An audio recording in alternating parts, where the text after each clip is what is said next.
Hello and welcome back to this fourth week of Interesting Games of the Week. I played all of these games back in July on the week of the 16th, and unfortunately hadn't gotten around to posting this video for quite a while, mainly because I was focusing on defending my PhD thesis.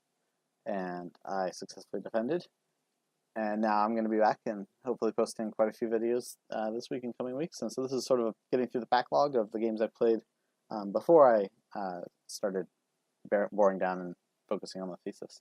So these games were against 5 different opponents, and there's kind of a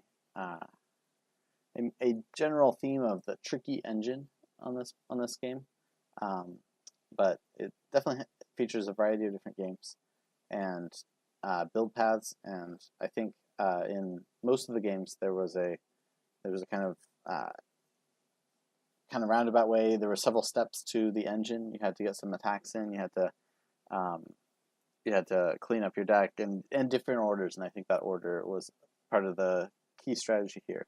Dominion's not a very linear game. You always pick up trashing, and then you pick up the draw cards, and then you pick up payload. That's kind of a simplistic way of looking at Dominion. And this game featured several different build paths that mainly revolved around attacks that were going to be really limiting to what you could do, and having to get around those attacks. So, without further ado, let's go and see the first board. So this first game, the 5th most interesting game in my opinion, featured a lesser-known capital combo here, and that's Capital and Crypt. It also has a board with pretty neat trashing, Steward, Sentry, and Draw with a Den of Sin, Outpost to get a lot of turns out of this. And yeah, so there was some discussion afterwards, and it definitely generated a lot of thought about what the best way to play that combo is. And I think we still haven't quite figured it out, but here's a good example of a game where it worked out quite well for me. Okay, we've got looks like a really fun game. There's no village.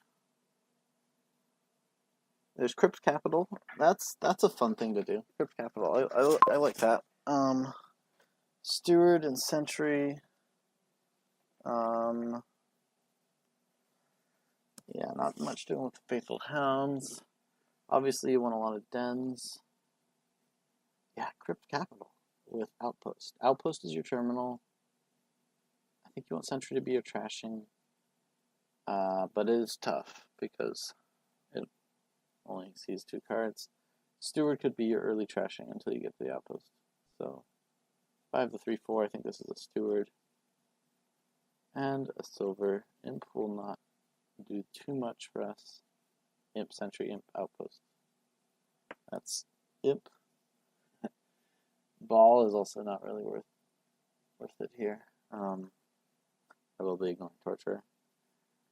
And Devil's Workshop, I don't do at all here. This will be another silver. Okay, so he gets to a Sentry. I get to a trash, so I'm okay with that.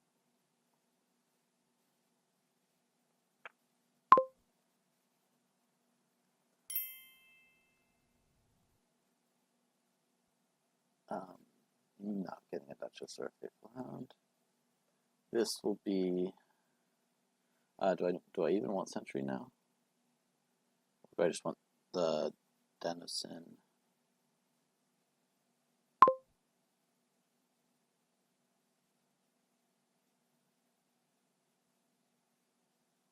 Like, if you're going for imps, you definitely want a Sentry. But I might just start going on those dens.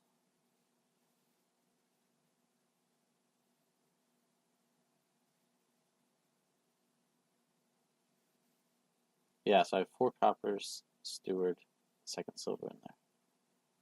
So I could probably even just do this, and then I can trash, very likely, as well as get a den. That's very nice. I draw the estate and get the den. And here, if we don't draw a den, we will just get another one.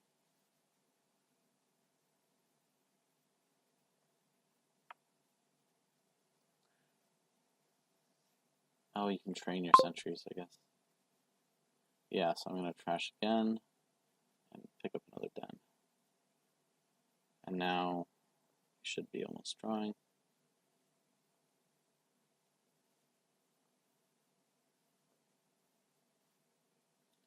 I think I get the capital next, or do I get the crypt first? 3 dens to 1. Another Devil's Workshop. Meh. Okay, I don't draw my steward. I've got 2 dens coming.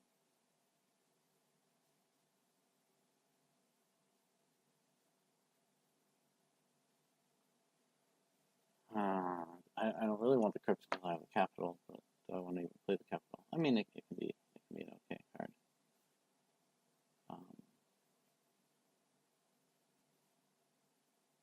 Yeah, let's get the capital. I draw here. I'll get the crypt and the den, ideally.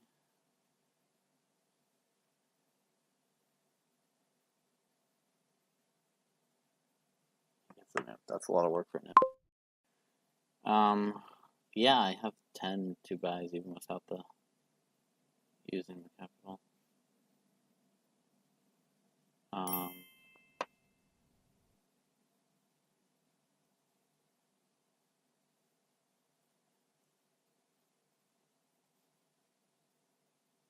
guess I could have trashed.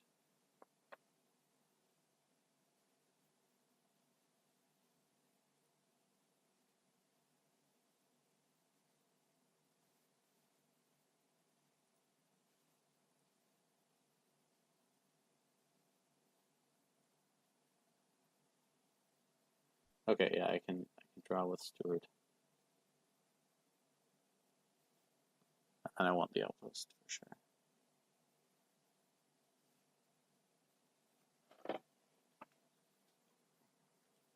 Do we do the pair of crypts? Okay, I draw 1 den.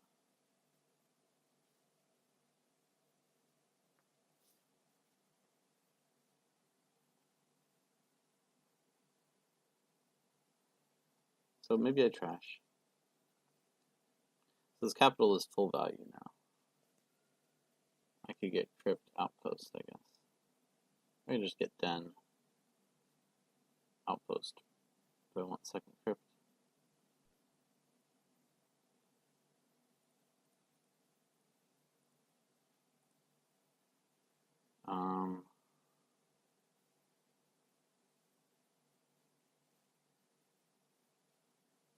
Let me just continue with this den crypt.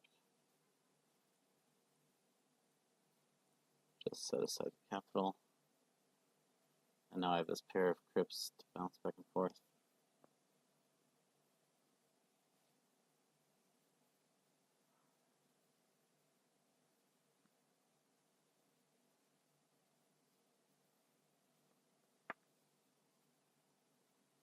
And next I will be getting outpost. Outpost capital, probably?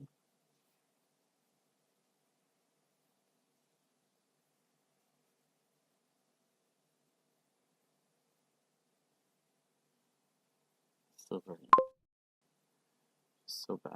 Okay, I take the capital. I have 12. I have 10 if I trash.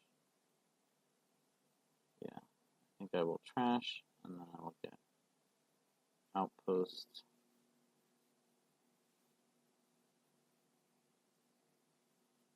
Capital.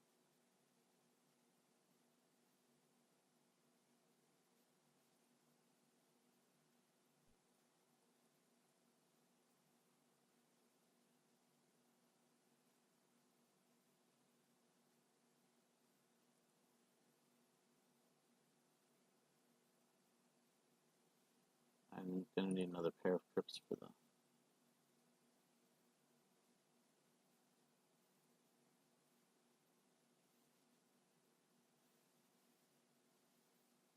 oh, maybe I only want to play 2 dens. Let me think about this deck. So I just drew deck, and then I removed 2 cards from it. and then I added 2 cards. So that only required 2 dens. The same standard crypt, tossing the capital.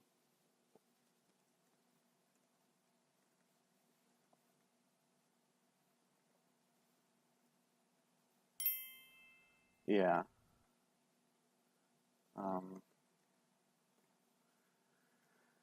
I think I've calculated that right. Trash 2 cards. Crypt, capital. Yes, I calculated that right. Okay, the steward is useless now, but that's how it works sometimes.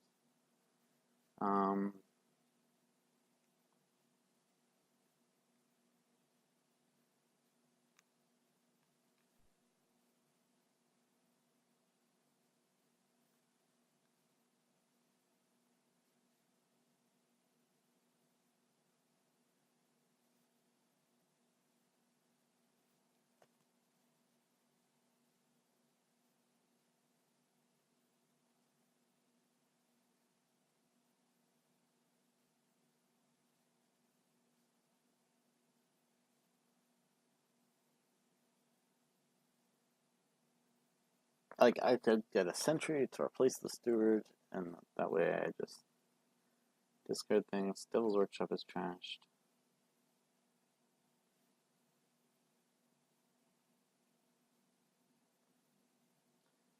I think I don't want to worry too much about that, and I want to just get Crypt Capital going.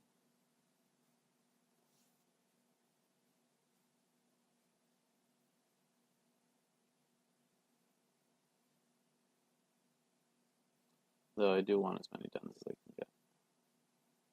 The 3-2 split is nice. If I can make it a 4-3 split, that would be even nicer.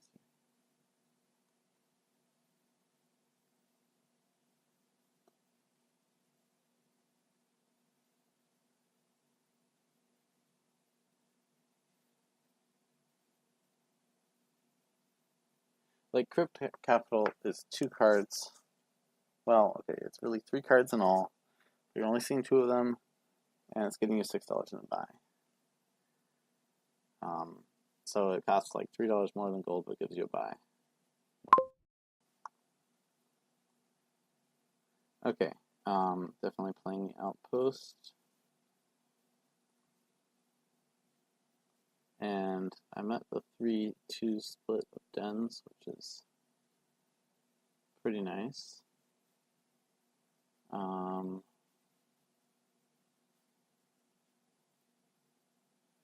I could take both of these off, get one of them back with a crypt,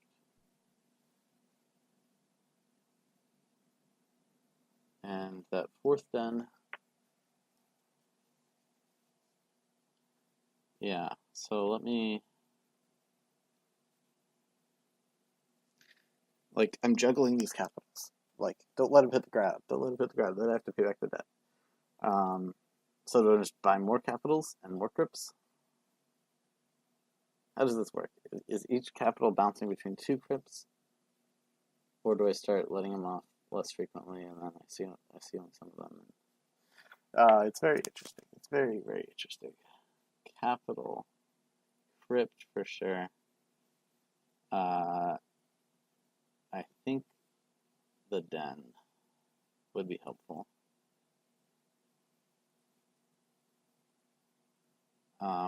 Crypt with 2 capitals. Oh, I have too many dens. Okay.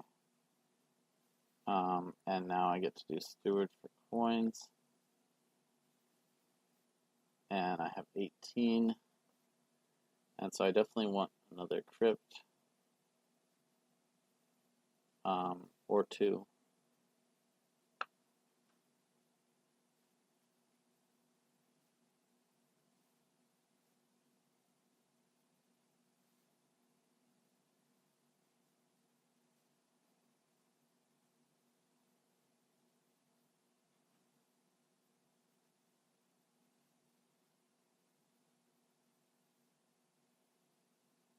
Yeah, this is a little ridiculous.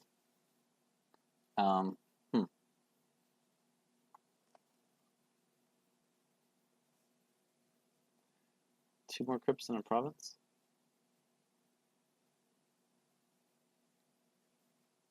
Or should I get a sentry in a province? So I have 3 capitals coming off next turn. And I'll have two crypts to put them in. If I can draw. Yeah, what's my draw? This is...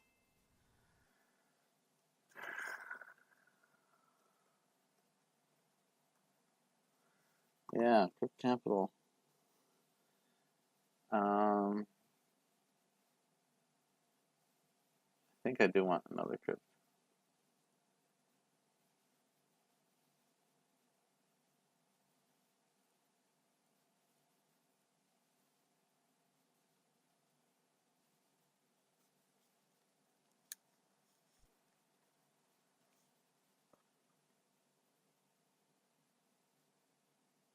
Okay, I'm not quite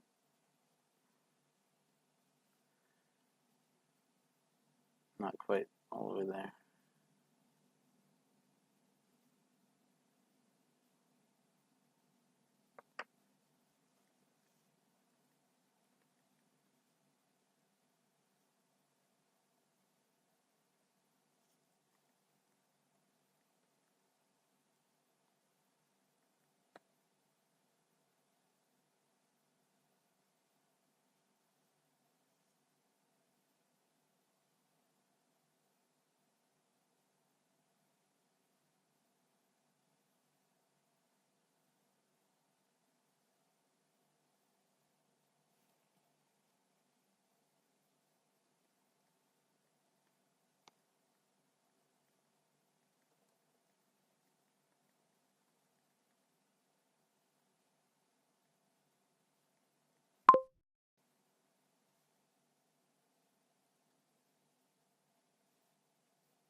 Yeah, I think I'm not going to play a capital here.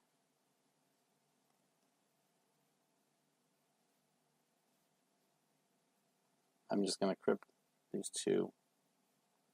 Double province.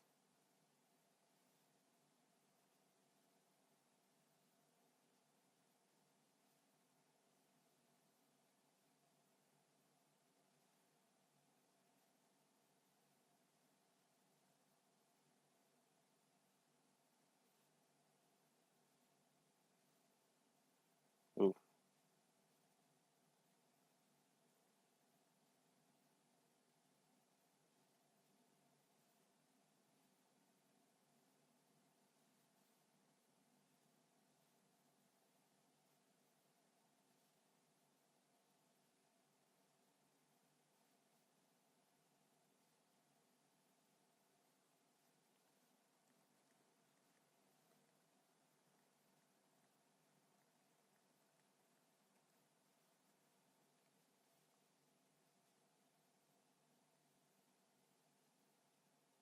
Oh, he's in 12 debt.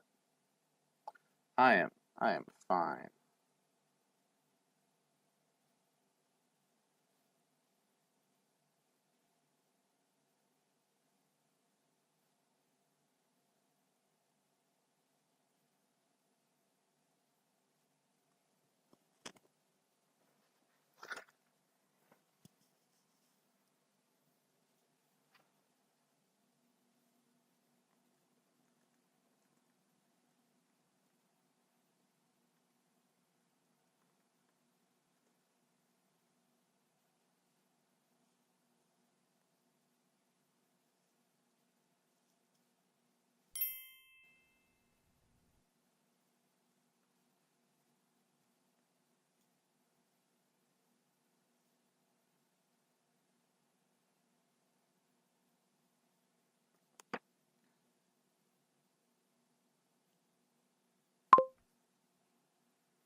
Yeah, well, very interesting crypto capital game.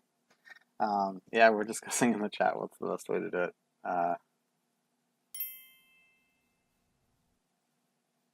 Yeah, final turn stuff.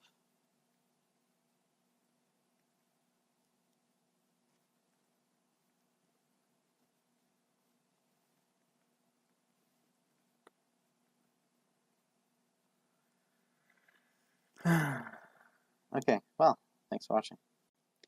So yeah, a lot of discussion in the chat. I kind of got distracted by that and trying to figure out what the best way to play Crypt Capital is. There is a trade-off here. You know, if your game is lasting infinitely long, I do really like the 2 crypts for each capital. That means you just have to draw 1 card, the other crypt, while your capital comes off the first crypt, and then you alternate like that. Which basically makes it into a $15 super platinum, which I guess isn't amazing, but it's maybe the best you could be doing. If it's a board where you want platinum, that could be definitely what you'd want to do. Getting even more crypts and kind of like, or getting more capitals, and then timing the coming off of the crypts in order to max out on a big final turn with all your capitals is another kind of approach, but that's a lot harder to, I guess, theorize about, because it depends on the game state and how many provinces are left and how quickly your opponent is draining them too. But yeah, it's definitely a cool combo. At least getting 1 crypt and 1 capital lets you take off capital each turn for 6 money. So yeah, lots more to be discovered, I think, about that combination. Thanks for watching. So check out this game. It's got some good trashing in the chapel and the count, and actually I ended up getting super lucky and getting 2-5 here, so I was able to get both of those. There's also upgrade to then get rid of the chapel, and the engine here is kind of awkward, but it involves the native village and the courtyard, which sort of on the face of it doesn't seem like it's much draw, but they actually do combo quite well in that the courtyard can top deck things your native village can then set aside. So you can choose to delay your green or your payload for the end of a turn pickup from a native village. But the game was a little bit complicated, and I was able to get control of my deck where my opponent wasn't. So I think it's sort of illustrative of how this can snowball. But yeah, as I said, it does tend to be quite lucky for me on the get-go. But still, I think I played it fairly well, and apart from definitely some mistakes at the end of just the order of play within each turn, I guess near the middle were the biggest mistakes. And I will caution, the audio does sort of cut out. I kind of just stopped talking like halfway, 2/3 of the way through the game. But yeah, go ahead and check this out. Okay, let's see this game with Lunchy Wiggin. We've got upgrade, count, chapel, lots of really good trashing. Temple, young witch, there might be a bane, that might not matter. Native village is our village. So again, not the greatest, but you can set things up with artisan or with count. Those are both terminals, so you need to play the native village first, and yeah, that's complicated. Let's see what we have. 5-2? Yes, we have 5-2. So that'll be like a chapel and a count. Pawn is the bane. Yeah, it's okay. I mean, chapel count is like uber trashing. I guess I'll go chapel count.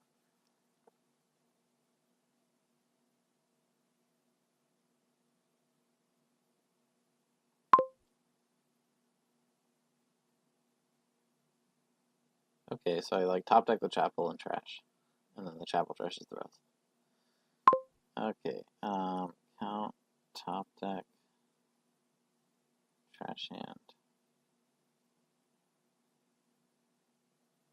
Chapel trashes this, and then I'm down to just 3 coppers, count, and chapel.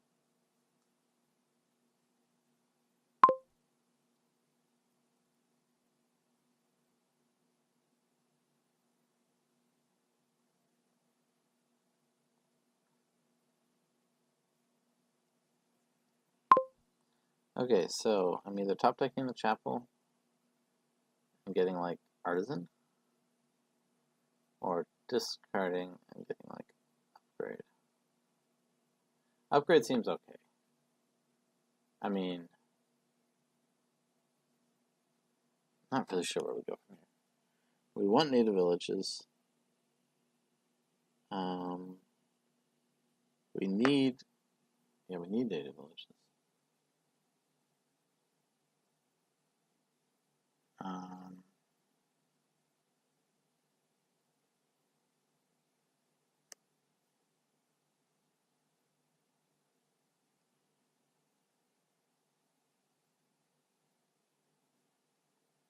I want to get rid of the chapel, so I guess I will just discard and get the upgrade.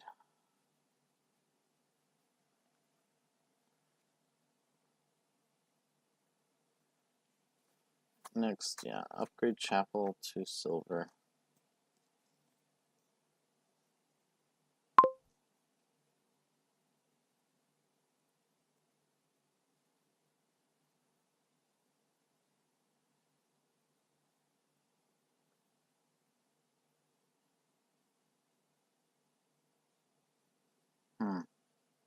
Yeah, time to get just the native village, I guess. So whatever, discard native village.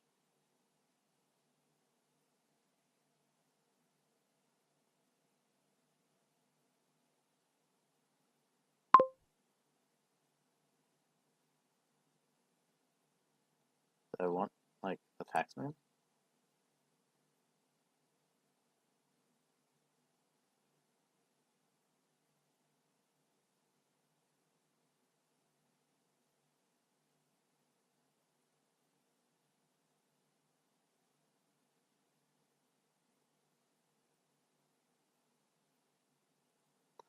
I'll get an artisan. That should give me quite a bit of flexibility, especially when I draw with my native village.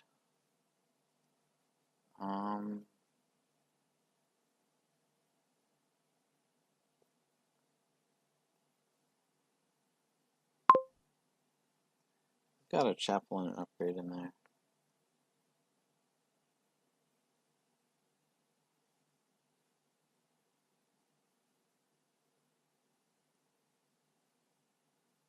Set aside the upgrade. Let's artisan for native village. Top deck. A copper. Pick this stuff up. Upgrade trash. Copper. Let's get a taxman.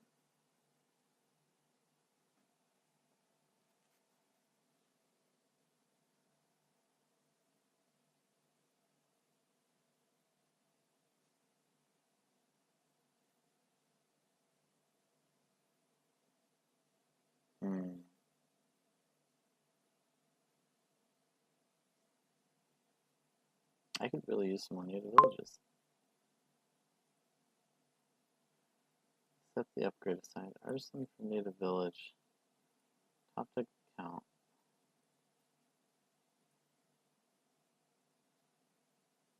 Set the count aside. Taxman, trash, silver. He has a silver. Get a gold. And that's it.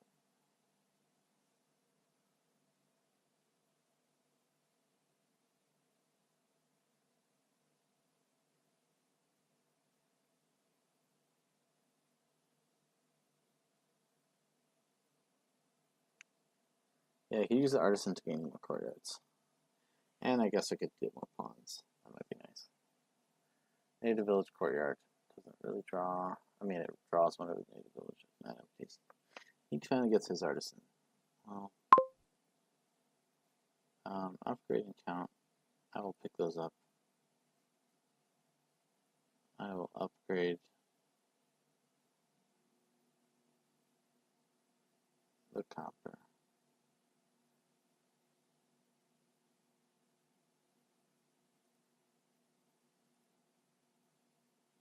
Set aside native village.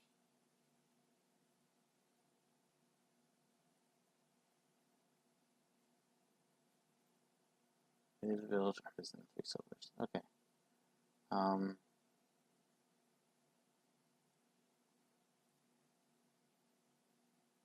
think I just want a courtyard.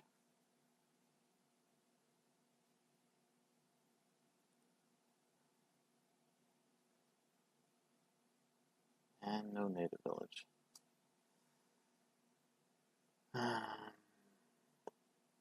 It's just doing big money.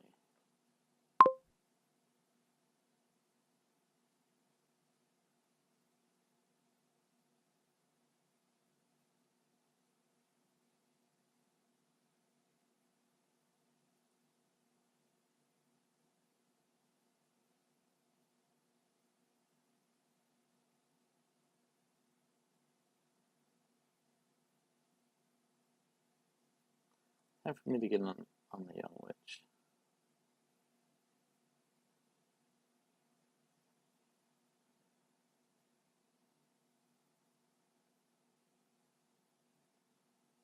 I think my count has done his job. It's time to get another artisan maybe? Or just gold.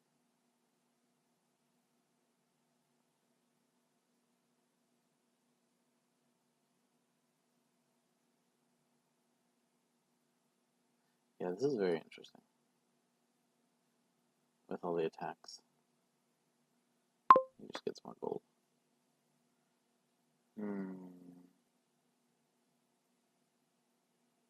Set aside tax man.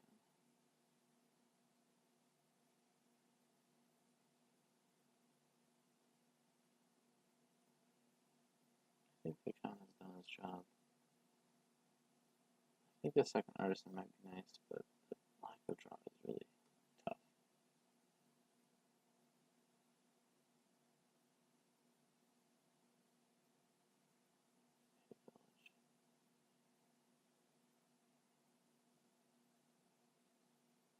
So it's a taxman and native village. I'll top back the gold. Pick it all up.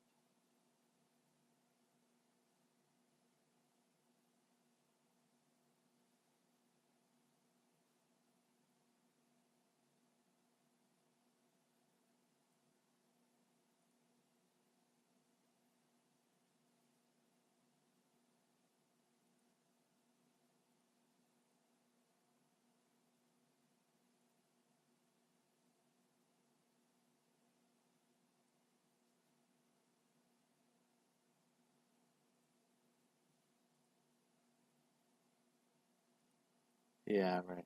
I was preventing myself from getting that artisan played by taking pawn for coin, pawn for buy. That was a mistake. Oh well. Yeah, there's like no draw here. Taxman's done his job though. He should be out of here soon. I have no more silvers.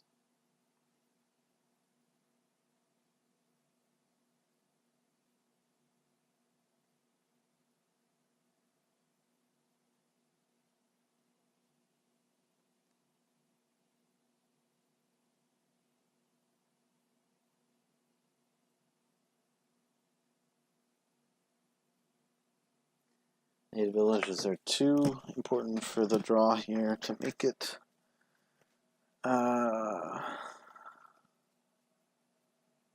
feasible to stockpile.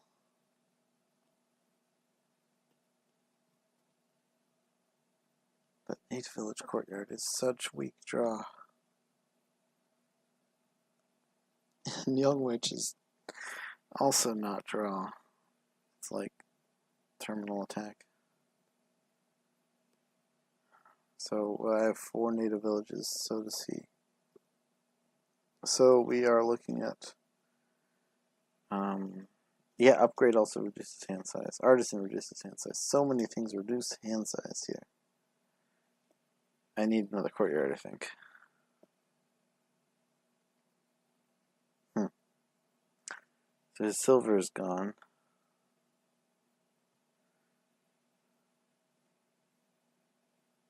We each have the 1 upgrade. Yeah, taxman is done. No more tax manning. He's got the 3 courtyards. That's definitely going to be helpful for him. Tax man is set aside. That's a good sign. I will top deck that to set it aside.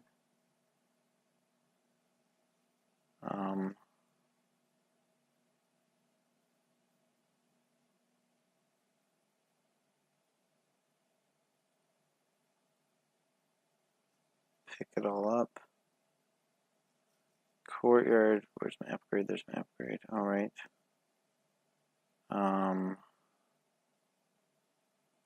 Upgrade the taxman into, I guess, another upgrade.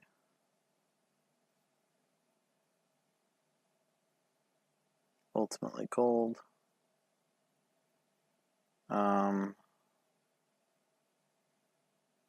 What's my last card? I think it's a native village.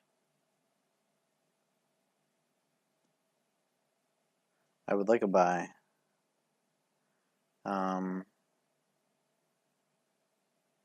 Action buy. There it is. Yes, it's a native village. And I gave him a curse. 9. Alright.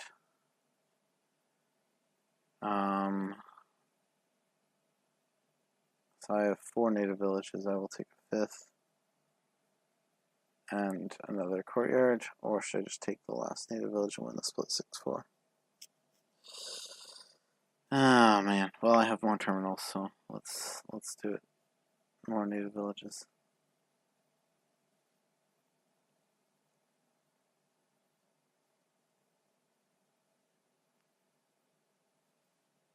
Taxman's gone for him. He does the courtyard money thing, guys. Province. Alright. Hopefully I can curse him to death so he can't do much of anything.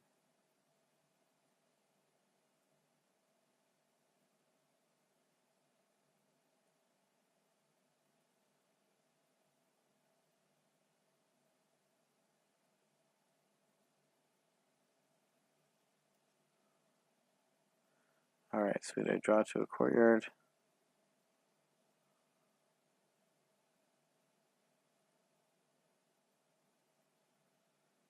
Top deck.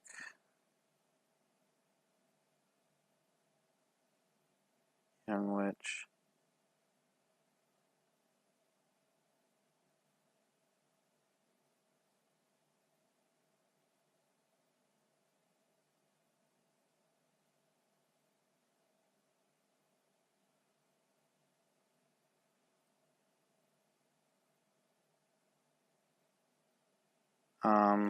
Yeah. I think I'm playing this pretty well.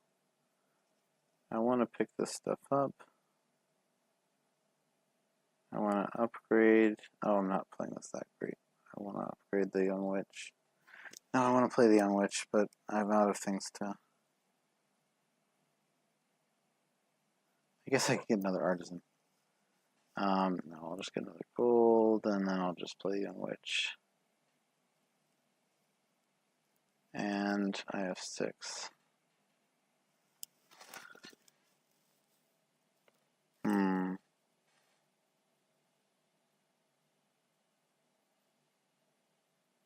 Yeah, there wasn't really gold gaining here. So I'll just buy gold. And hope that's enough. He's got a lot of curses. If I can ideally set a lot of cards aside, native village, then the courtyard can actually be draw.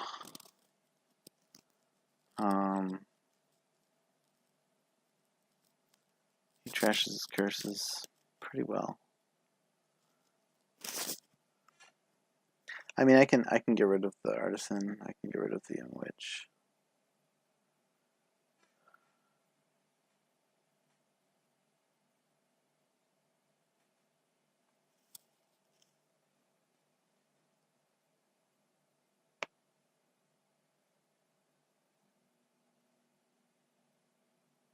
Yeah, saving Young Witch for end of turn is not ideal. Because I only drew 1, discarded 2 rather than drawing 2. Okay, so he hit 7. That's, I guess, a nice break. Upgrade, that's quite fine.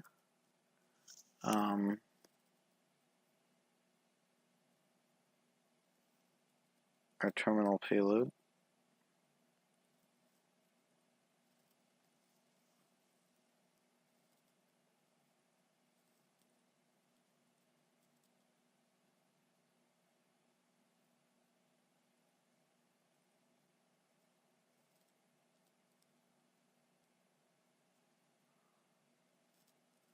Native village set aside, that's a bad sign.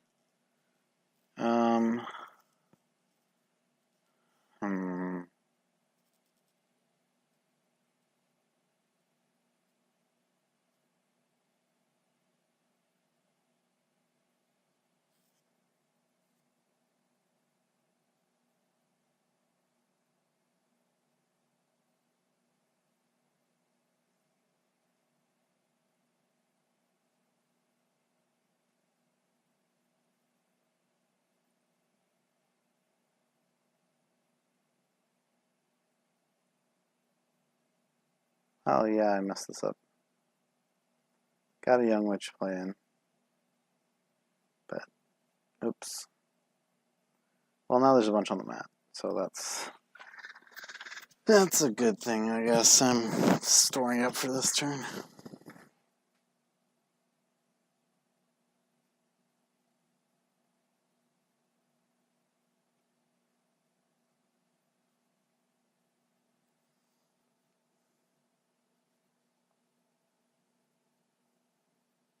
Terminal Courtyard. Gets a province, though. Alright, I need to definitely province soon. Set aside. Another native village. Alright, what do I have on the map? 2 native villages. Okay,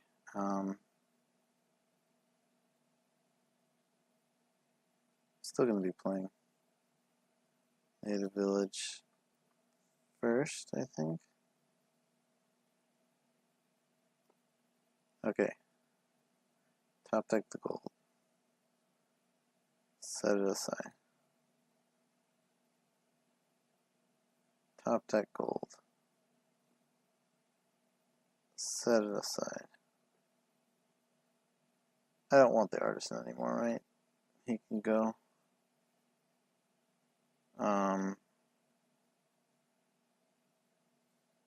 Oh, let me Young Witch, I guess.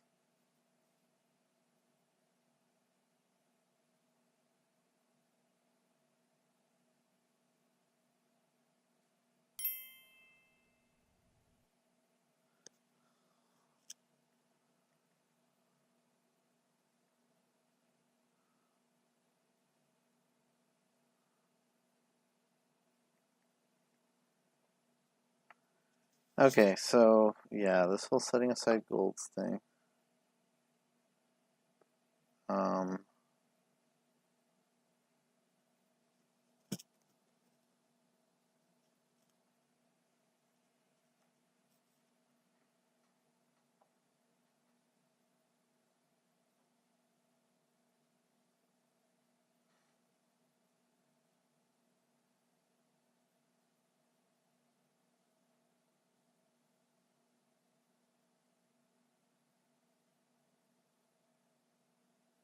I think I'm done with the artisan.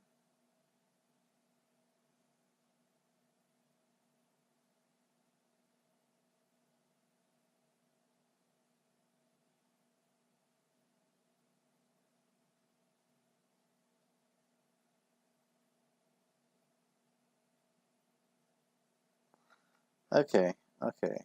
Double province is more or less necessary, but this is still very duttable.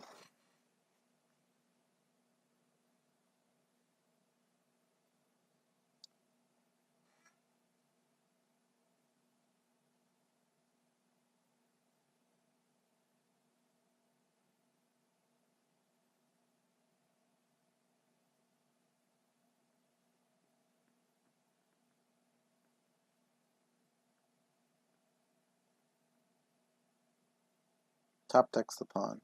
Okay, so young witch is not going to be doing anything. Huh, party time.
So yeah, sorry for cutting out there for most of that game. Uh, it's kind of funny that I get some of these spectators like RTT in a lot of these games, but yeah, I think this engine was the correct way to go on this board. Um, and I think incorporating those other attacks, the Young Witch and the Taxman, did kind of slow my opponent down a little bit. I think the Young Witch was maybe a little bit skippable just because the upgrade can so easily trash curses that he happens to draw. But the Taxman did get me up to the golds, which was nice, and then I didn't have to bother with trashing coppers and silvers, and I did want to get to that double province that I was able to get to by the end. So I think the engine I built was more or less correct. You do have to then keep around and upgrade at the end, but you get fairly clean, and then you saw what I was doing with the data villages and courtyards, and that works out quite well. So thanks for watching. So this game features the standard Urchin Mercenary attack, similar to Militia, of course, but it's also the only trashing, apart from bats, on this board. And interestingly enough, there's also Banquet, which can gain those 5s, most notably City. Once the City pile is gone, then they're each basically your only draw here. You can do Wandering Minstrel and then a Mercenary, but you have to trash 2 cards to be able to draw 2, so really Mercenary doesn't draw you any cards. Beggar can gain you coppers, but the Banquet might be fine as it is to get coppers. The other thing here is that there is no plus buy. There's Jester, which can gain you things, and then of course Vampire can gain you more of those parts, but the goal is going to be to build a single colony here. And yeah, so it looks early on like it was quite ahead here, and we'll see how it turns out. I guess that's a way of saying I lost, but yeah, I realized I made some fairly stupid mistakes with the Wandering Minstrel and with some poor top decks, and also my opponent just had a generally better strategy of attacking that city pile early because they knew that would be pretty key later on. They were able to get that split. So without having given away the whole game, well, I'll let you take a look.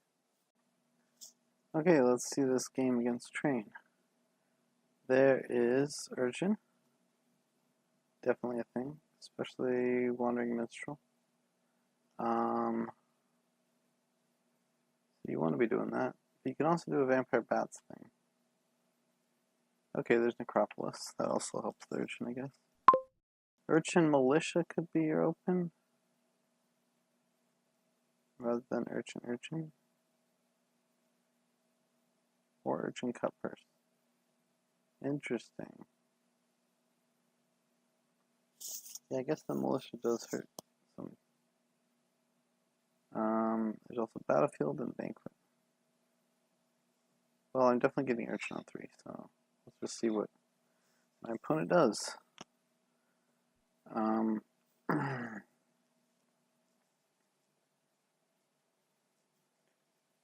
Okay, Militia Urchin. I guess I can see that. I can definitely see that. Alright. So, I draw them both. That's excellent. Oh, they are redundant as attacks. So, maybe that wasn't the greatest. Cut Purse after. Okay, so my opponent grabs a Vampire. And maybe I'll do the same, actually. Without the Banqueting.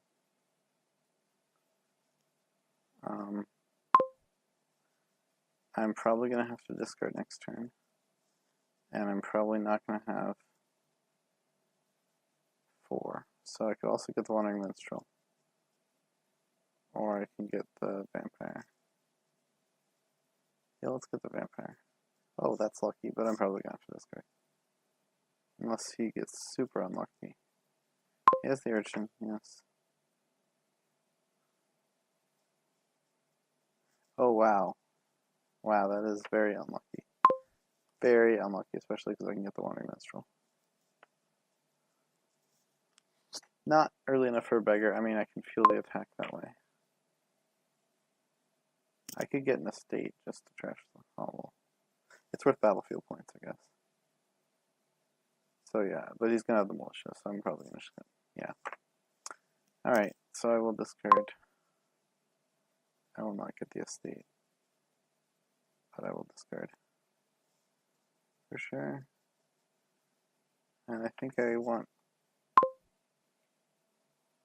the Wandering Minstrel. Oh, he discarded copper automatically, so he has 4 coppers in hand. That's a good sign. Okay, what did he gain? He hasn't played Vampire yet. I'll gain the Wandering Minstrel. Some extra draw here from the Overgrown Estate. Okay, I lose the militia, but that's okay. I mean, I could draw it again. He gets a city. It's really for city. Wandering Minstrel is so much better.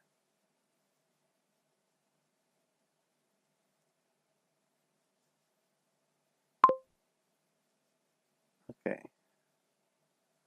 The militia doesn't do anything. Another vampire would be kind of nice.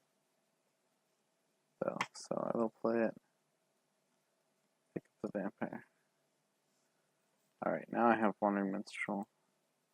Mercenary in hand.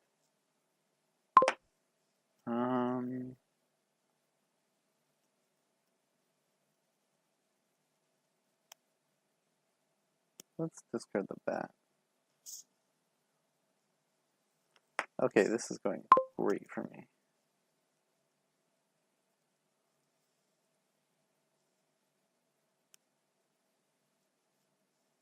Well, discarding vampire is not the greatest. But let me just get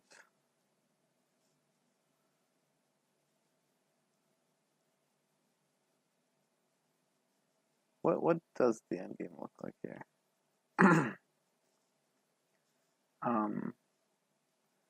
Yeah, I guess I can play a lot of like gestures and stuff.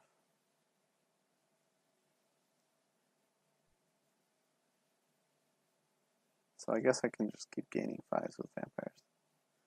I'm not going to draw them.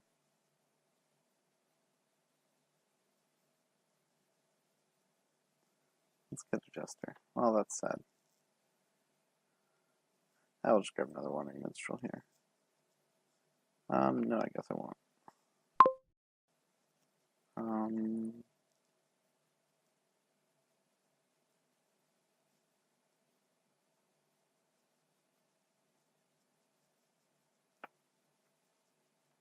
I guess I want a city now. Cities is the only draw once you get there. He's banqueting a ton. Well, I'll probably hit a copper. Oh, I hit a bat. That's even better, I guess.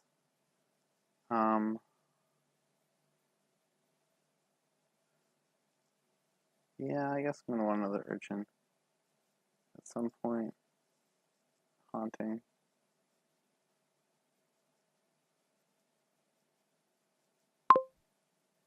I'll take a city.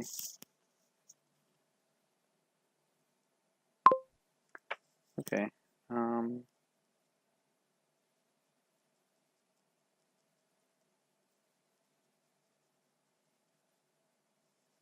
I will trash the bat if necessary.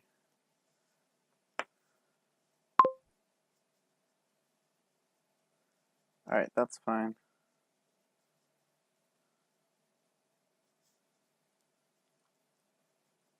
Acropolis doesn't draw, so it is clearly worse. Of course, this hand getting attacked is really not great.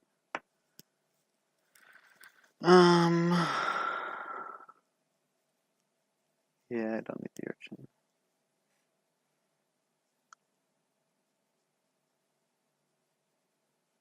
He loves this banqueting. Oh, I'm losing my bats. Okay, well, I don't really mind that much.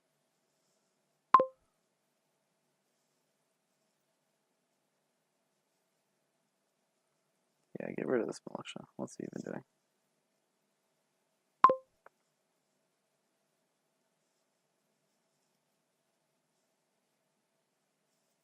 I'll gain a jester. No. My opponent can gain coppers. It's like there's fountain or something. Okay, I have 2 cities. He has 5, I think, but he has tons and tons of coppers. And well, yeah, I'll just go to city.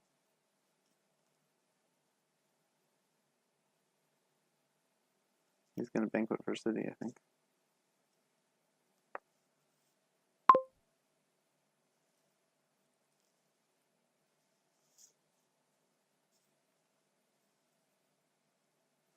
So I have 2.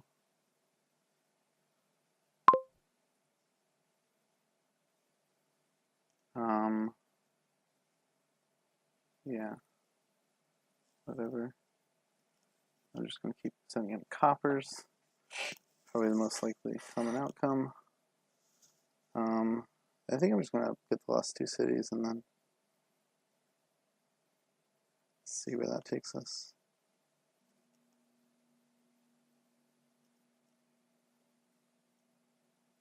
He's diluted. Oh, but he can buy banquet. Okay, I'm just going to guess it. Now I will get a beggar. Oh, this doesn't matter at all. Yeah.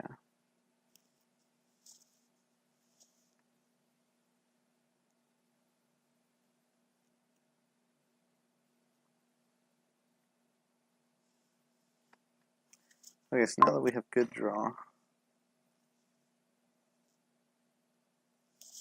let's see what I can gesture out of him. What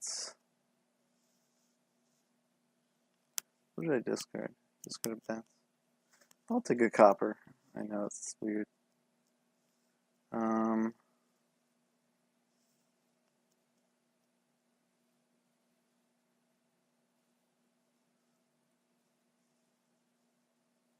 Yeah, let's just attack.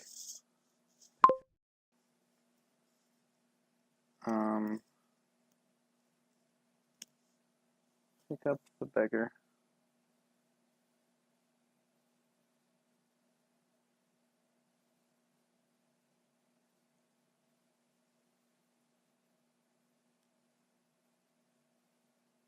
I guess I'm not playing the bat this turn. I think I'm okay with that.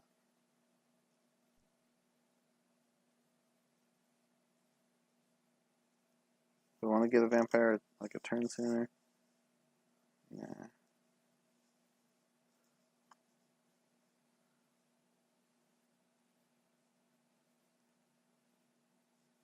Okay, so now he draws all his freaking coppers.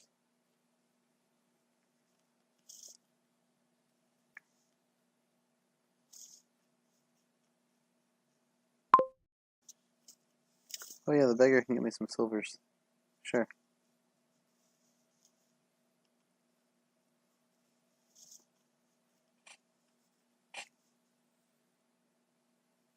If it comes in hand, I get two extra silvers in the process. Yeah, beggar's doing well here. He gets a wandering minstrel. Trashes coppers. Alright, let's wandering minstrel. Just get the cities up as soon as possible.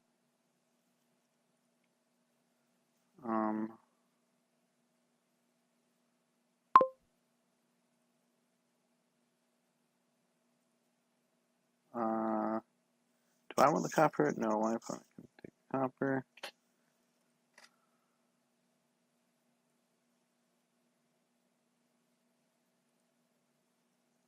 Beggar for those coppers. Mercenary.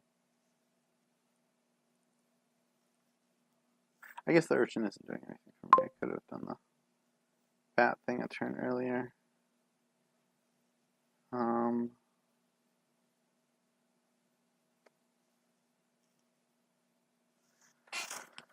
Let's see. Oh, maybe I should have taken the copper and then I could get a platinum.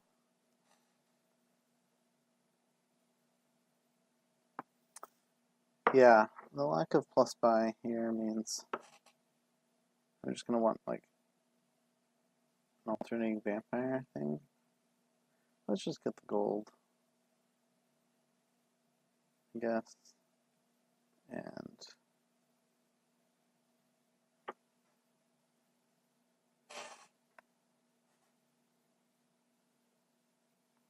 yeah, my wandering minstrels are doing well. He's got a ton of coppers. Okay, he's just trashing. This is going very well.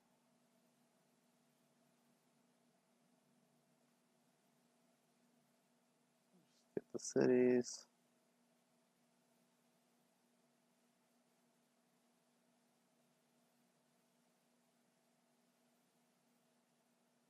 Jester him.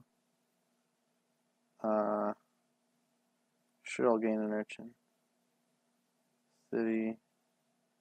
Beggar. Mercenary. Trash 2 coppers.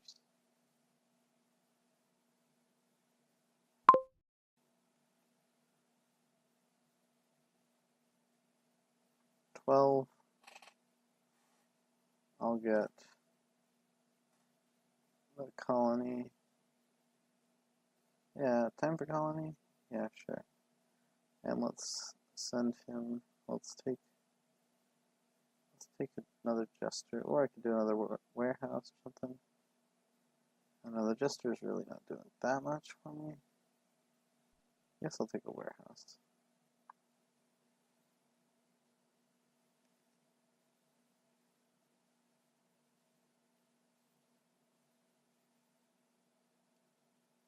Right, my bat can trash 2 coppers every other turn, and the beggar is getting 3 coppers that I then trash with.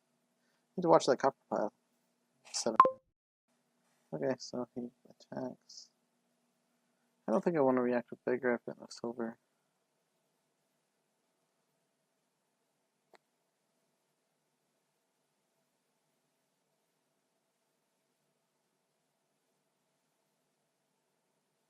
He's still building very slowly.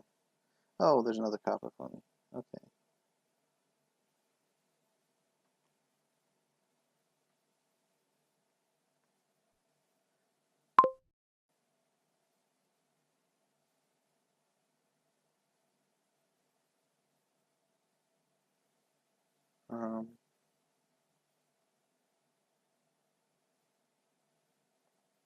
I've got more wandering minstrels in here. Yeah, let's do the wandering minstrel thing. And let's do warehouse.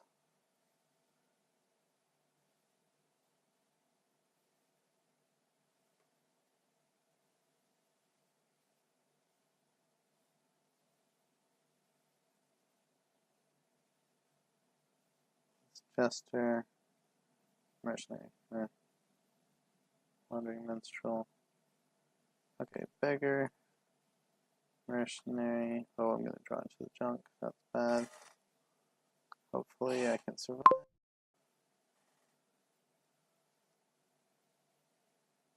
I will get a colony and bat, trash, a copper.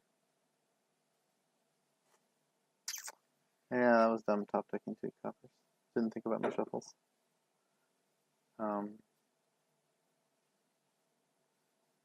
Meanwhile, he does have the city split 6-4, but he has a bigger deck, and that's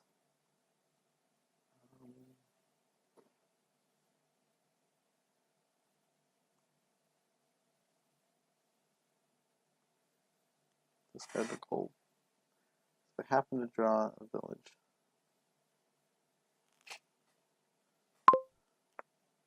Yeah, right. No.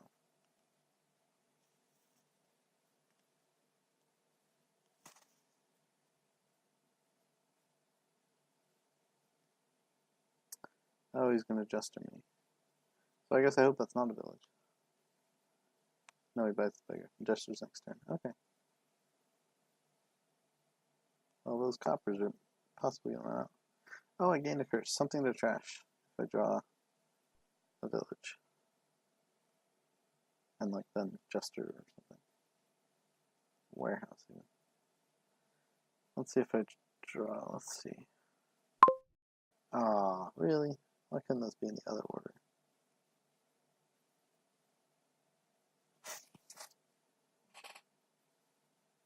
Good suggestion.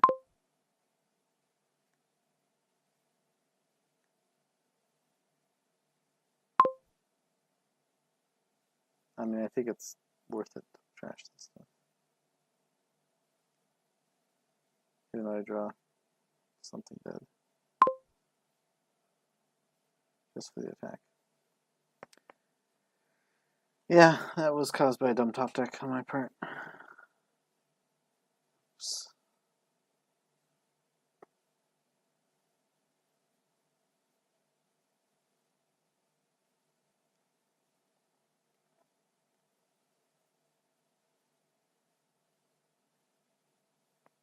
Definitely discarding colonies here.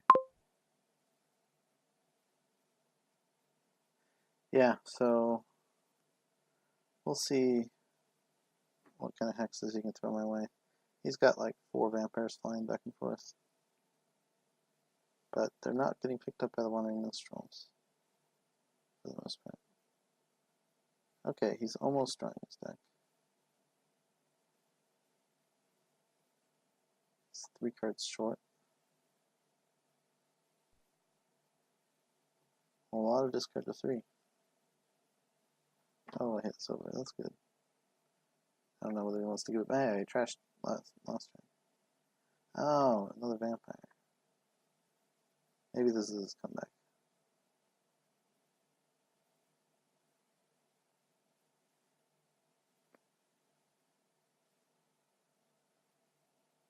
So he does get a colony. That's pretty nice.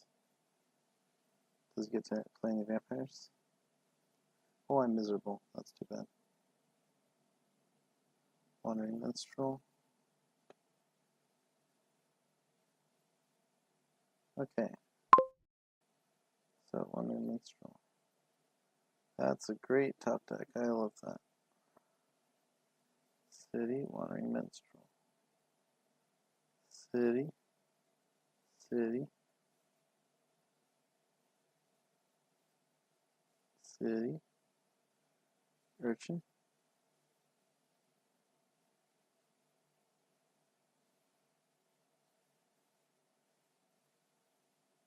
Oh, he's deciding whether to... No, he discards the beggar. Interesting. What did I discard? Copper Colony.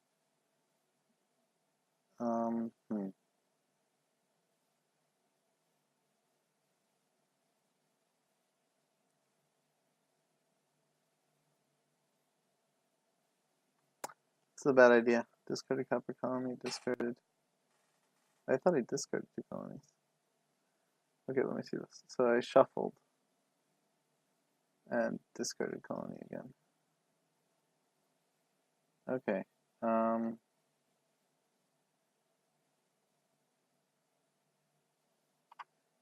I messed this up. I'm going to discard 3 bad cards and draw into them. Well, I've already attacked him a little bit. I think I'm roughly satisfied with that. Let's see. So if I don't want to attack him, then I probably don't want to play the beggar either. I'm at 8, 10. Yeah, it's not the greatest.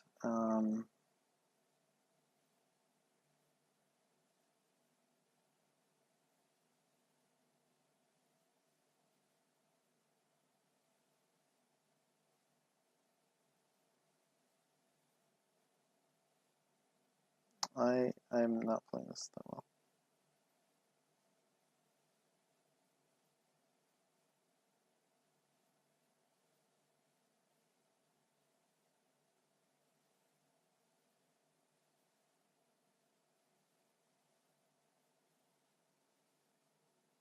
That's a 3-card top deck. I am not happy about that. But I needed it to hit colony. And the vampire hits war. Trashed his Wandering Minstrel. Okay, I'm happy with that.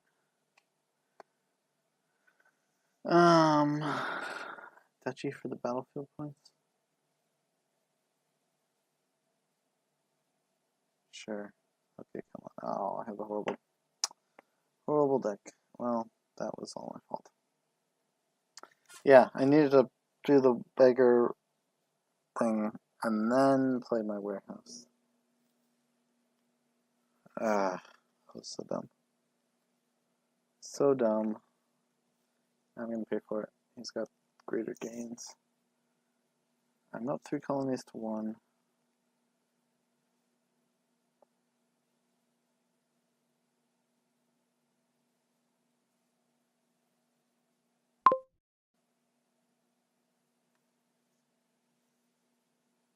I mean, how are the relevant piles? There's not really any relevant piles.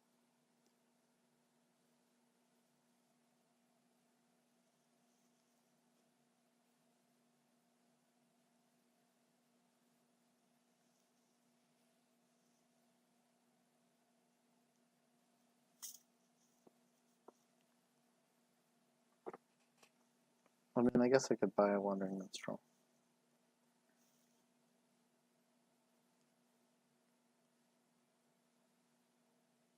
Trash the bat.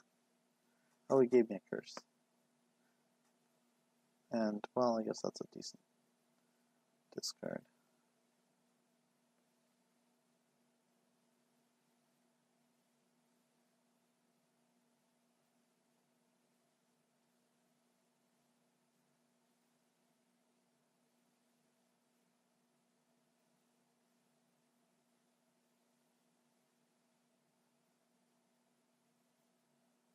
Oh boy. Single copper, though. Definitely not that concerning. So is it Warehouse or Wandering Minstrel? I think it's Wandering Minstrel. Alright, this is a good sign.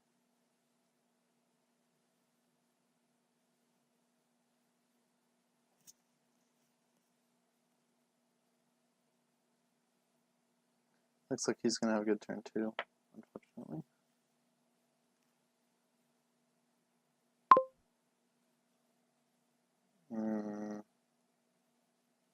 Nah, the beggar.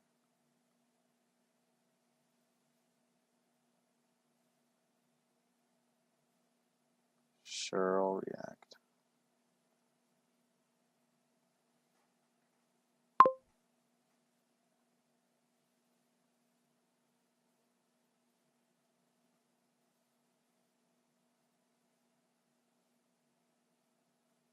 It's going to discard him anyway.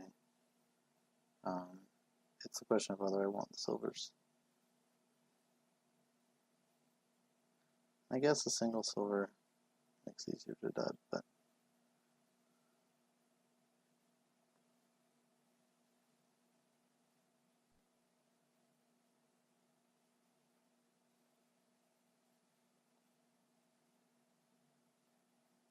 yeah. Am I actually behind? Oh yeah, the silver's also gesture defense, kind of. Okay, discard the city. That's unfortunate.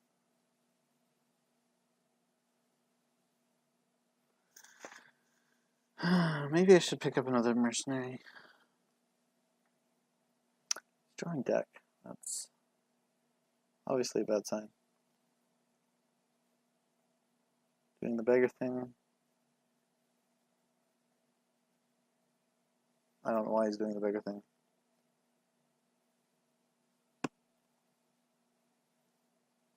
What did he trash before? Oh, maybe for bats or something.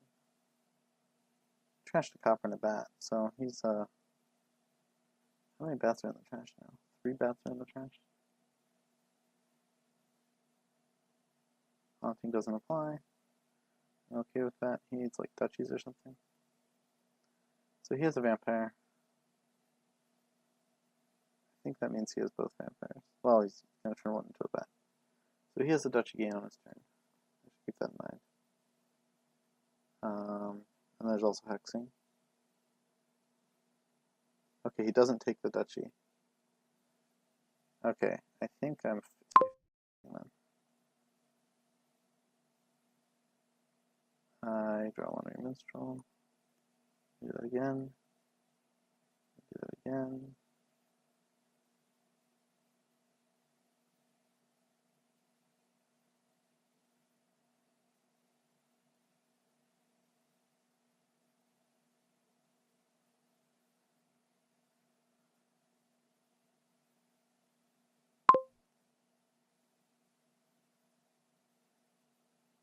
Okay, clear 3 colonies.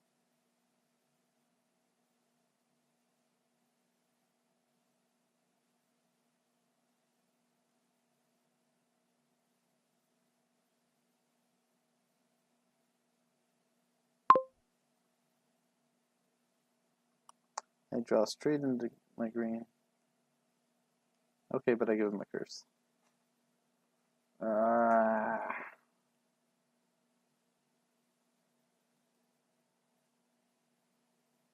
That's 3 of my cities too. Man.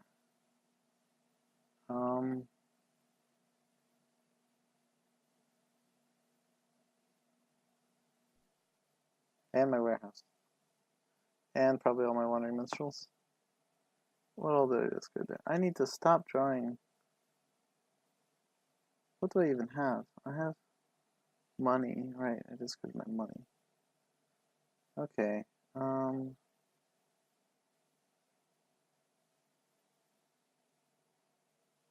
Yeah, I have 1 city. I have baths. But this looks like it's going to be 2 really bad top deck turns, which is all my fault.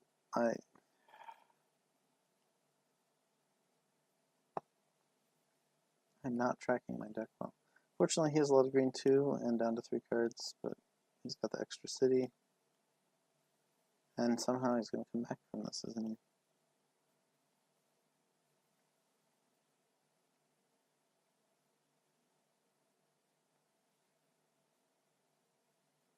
I'm really bad with Wandering Minstrel. A lot of things must have... I mean, this game it's great, but it's then causing me to shuffle poorly. Well, no, it's causing me to have some horrible top decks. And then... Yeah, I really shouldn't have played on there. I have $4. And he discards my gold.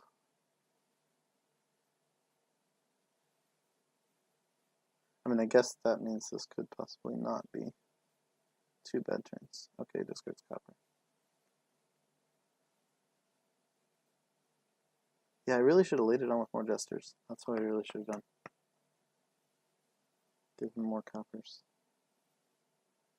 Take more wandering minstrels. 10 coppers left in the file.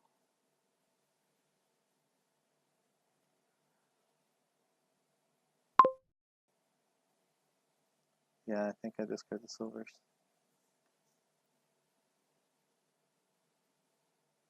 Yeah, the beggar silvers were probably a mistake. That's all the cities.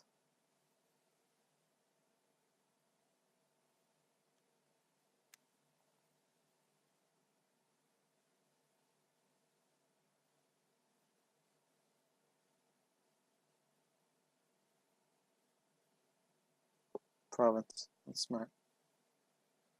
I'm envious. Well, good thing I discarded those silvers. I mean, I'm not really doing much this turn, so... Did I pick up a vampire? I think I picked up a vampire. He gains the wandering minstrel. Okay.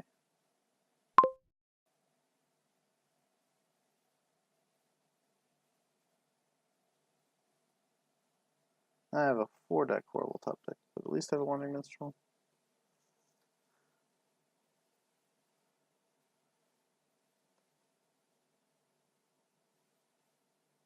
I'm not going to beggar react. For sure. Hopefully he finally has a dud. That would be good. Oh yeah, I can beggar react, get silvers as defense. That's okay. And then he's just going to flood me with silvers. Buys an estate. Wow. Wait, how did I pull up even with him? Trash the curse. That's right, that's what I did.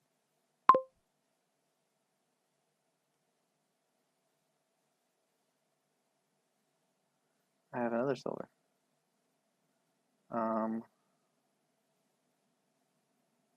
Okay. And I discarded my gold. Well then. Touchy? Have we both? I mean, he's gonna kick off this turn. I hope I do too. I've got Well, I've got a ton of treasure in the trash in the discard now, so I hope I don't have to draw that.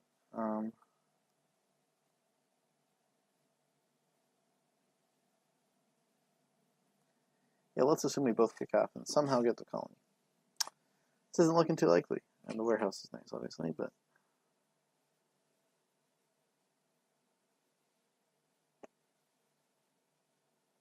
I don't think he caused any bad top decks for himself, so.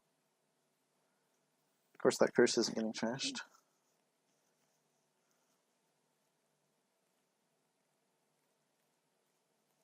Okay, yeah, he's got a great turn coming up. But is it next turn? No, it's this turn. Okay. Yeah.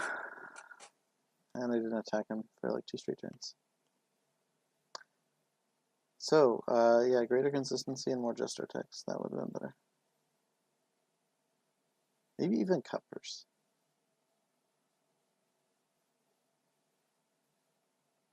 Is the 4 to 6 city deficit really a big deal?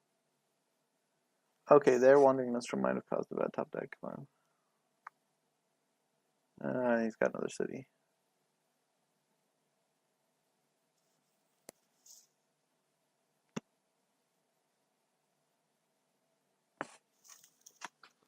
I'm discarding the treasure, I guess.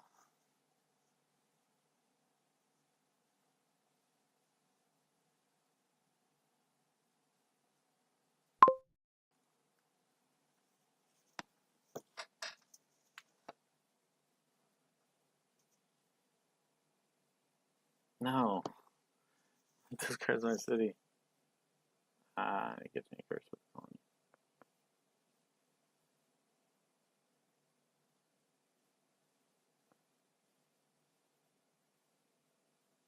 Did he draw to his curse? Oh, maybe that's a bad top deck action. Oh, no.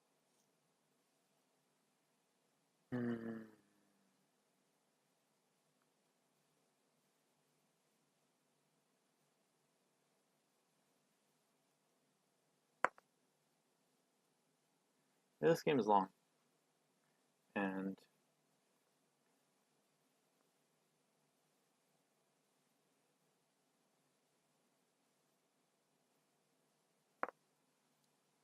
I so well, I don't even draw anything good.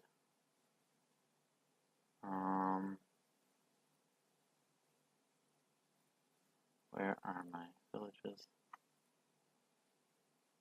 Oh, yeah, the beggar. Good to know. Oh. Well, 7 coppers left.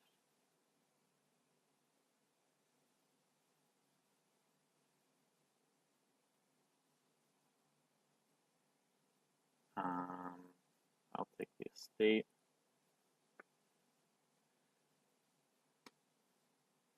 He has to decide whether he wants to react with the beggar again. He gains a curse. Okay, that will be a touchy. Finally have a good turn coming up.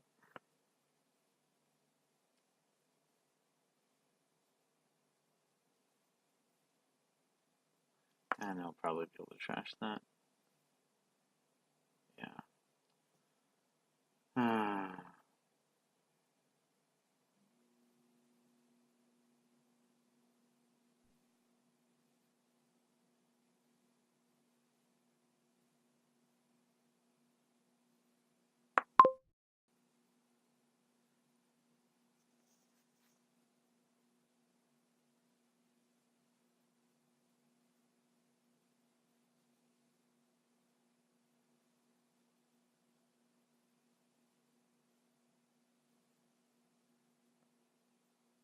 Yeah, so he gets to 8. He gets 11 here. And wins, alas.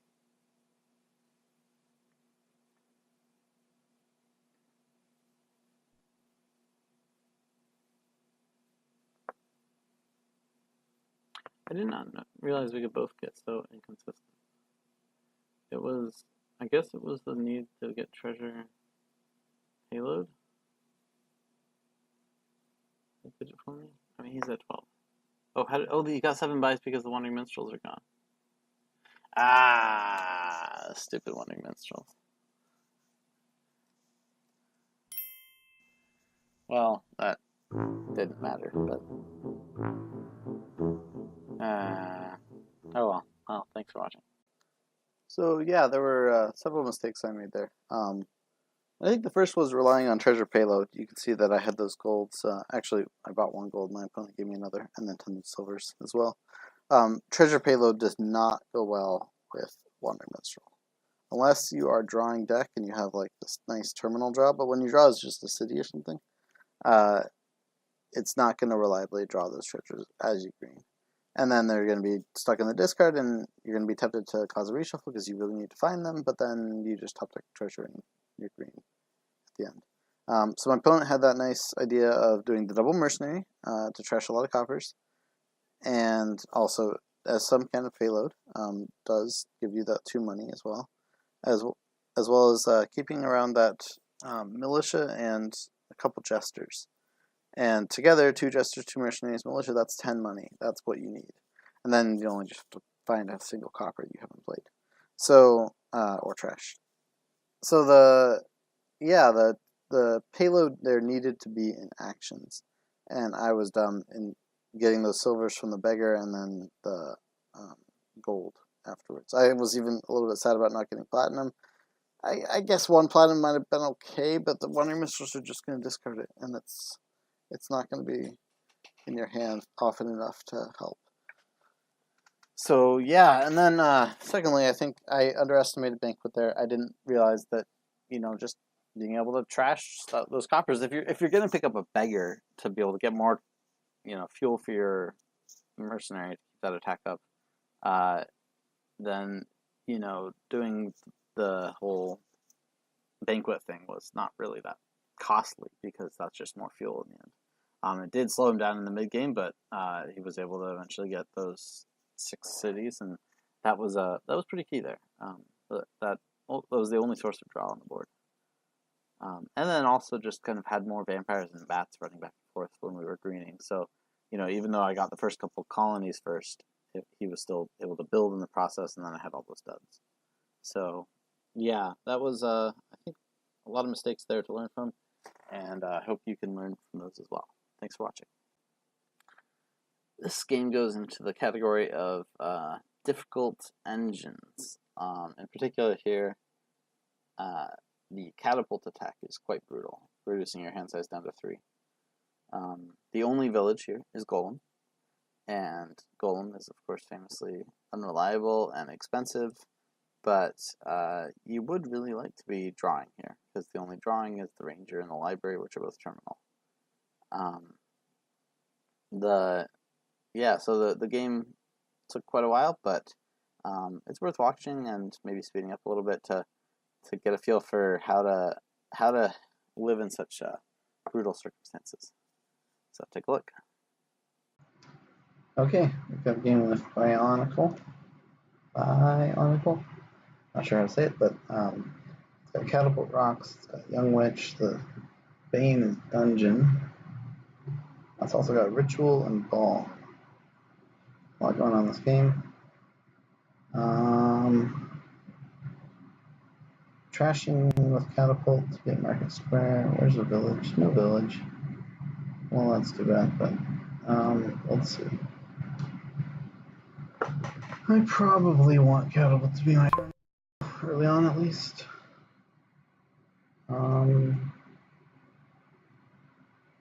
Trash a bunch.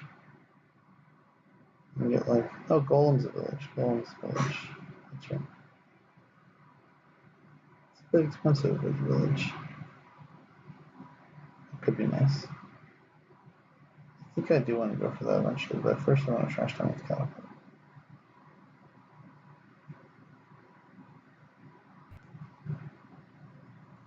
Maybe Catapult Dungeon open.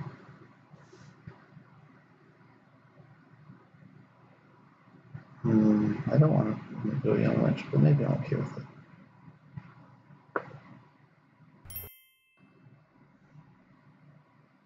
So yeah, he goes Young Witch. Okay, well, pretend that dungeon is a response. Yeah, this is a little sad. I mean, I guess my catapult will attack, but okay. Now we'll get Vagrant. Sure. Vagrant's nice as a golem target. Alright, so my catapult's gonna attack, and I'm gonna have summon on 3, I think. Yeah. So that'll be good for a second dungeon.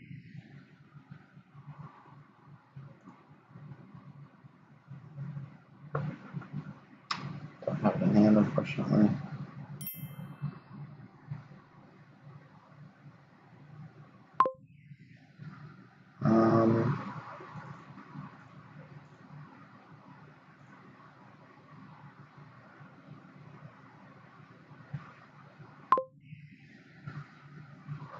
I am not really gonna hit full potion anytime soon.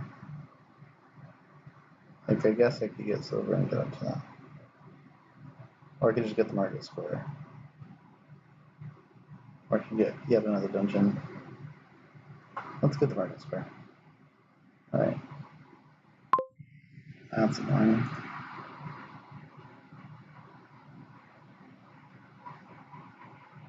I mean, in all likelihood, I'm going to be.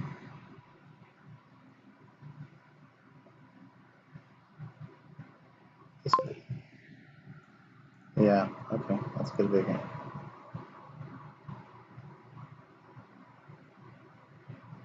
Okay, this is a good sign. Play the dungeon.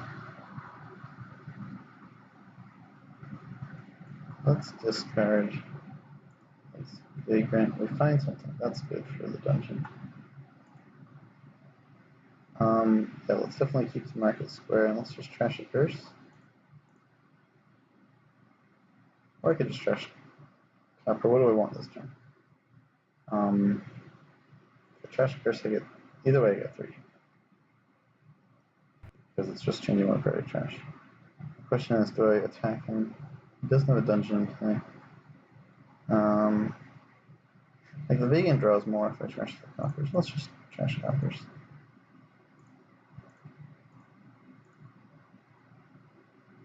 And more dungeons would be nice now. I can get to my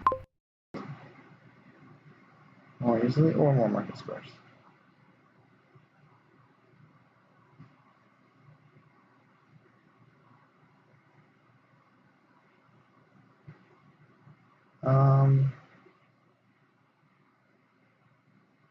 One more vagrants. I don't know. Let's get another dungeon. Oh, his vegan draws. That's a nice one. Same as what I had last turn.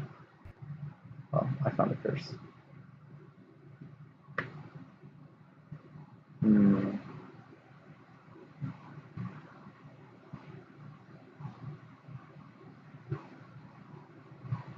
Discards the unwatch. Interesting. Okay, well.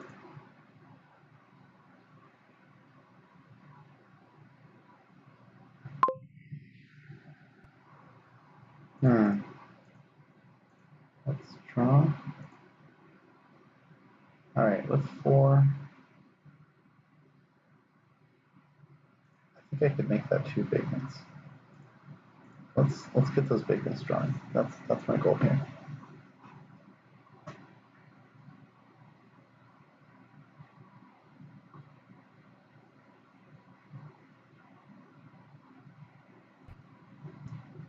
Vagrants, drawing dungeons, then discarding those cards. That's gonna be my strategy. Alright, no dungeons coming in, I don't think, so I will play both these dungeons. That's fine. I will obviously play the vagrant first. Let's not play that other dungeon. That's annoying. Well, I get to attack anyway. Yeah, uppers I want to get rid of because vagrants don't draw them and they don't really score. They don't really give me money. But it discards the Young Witch. Yeah, the Young Witch isn't really doing much. It's like a terminal dungeon for you. Okay. This market square doesn't get discarded. Okay, he attacks again. many times for trash crackers? 7 in all, 5 trash crackers. Yeah, that's about what it felt like. So I have 3 coppers left.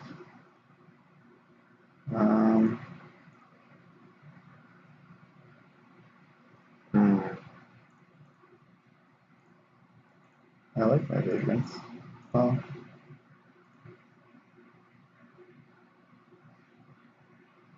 I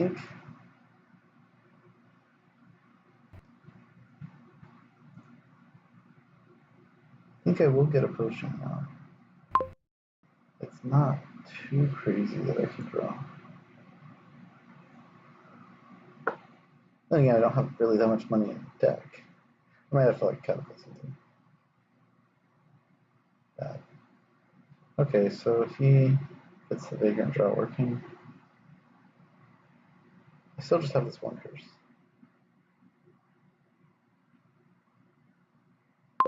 Okay. So he gets the gold now first.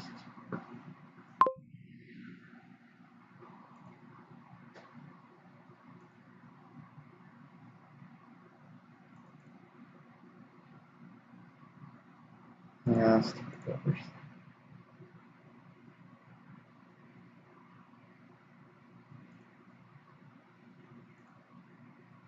I have the gold in the potion. I just need to find.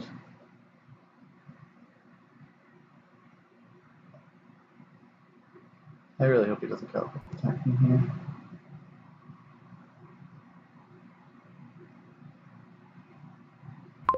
He does.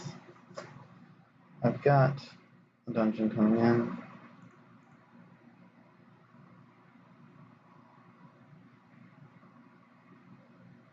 Yeah, playing the dungeon is kind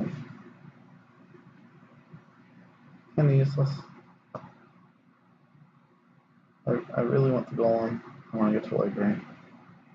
He's balling for potion. I don't really believe that will work. Same deal. Yeah, I want to get. I need to draw more. Yeah, this is pretty sad.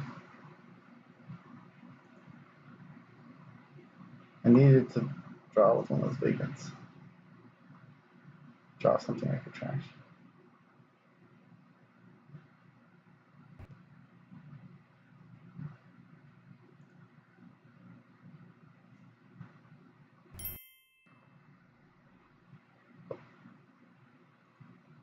We trash 5 coppers. These vagrants are actually drawing estates. That's annoying. It's really annoying, especially if they couldn't attack him.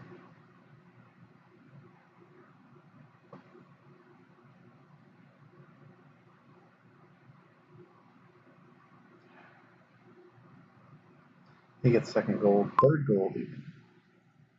That's what happens when you let up the attack for a turn. Ah, man.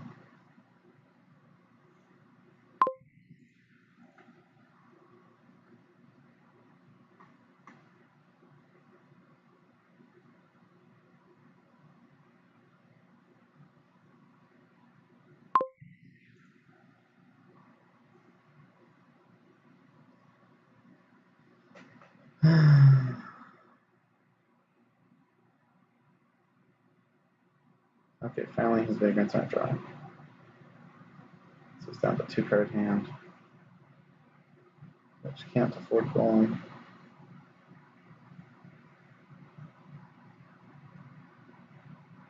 Oh, 3 card hand. Any.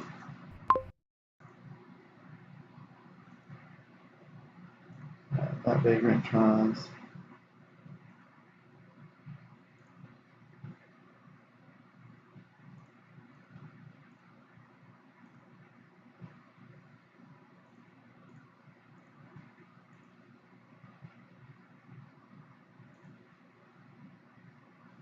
At last, I get to attack and get golem. That is great. Yeah, not being under attack for a long time. For a single turn saves me. course, I got like all my dungeons in play. So. Okay, now that I have Golem, I can start to think about the library. Maybe I should have done that in the other order, but really I've been trashing like all my founders, so. He balls again.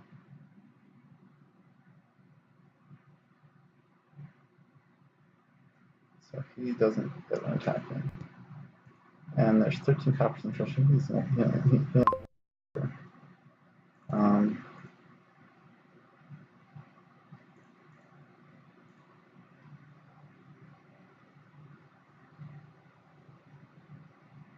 do I even have 2 things to hit?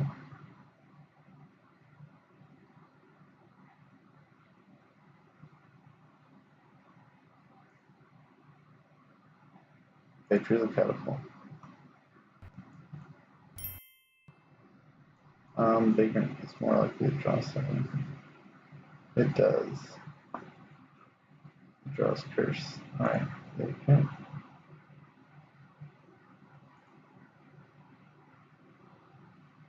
Catapult trash curse.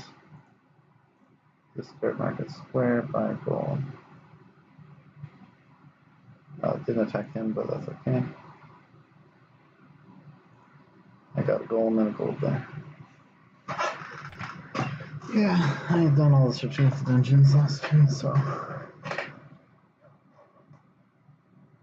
Alright, so library next.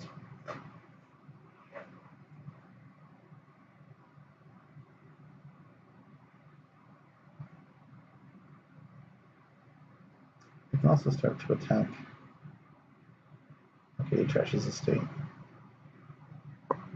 Gets another gold for himself. And now he can afford the gold. So that's good for him.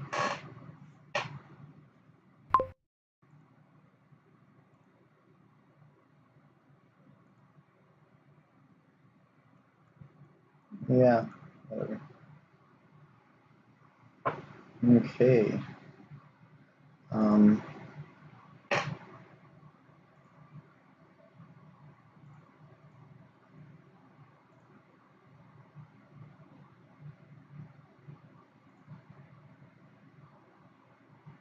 Top deck's golem, that's okay.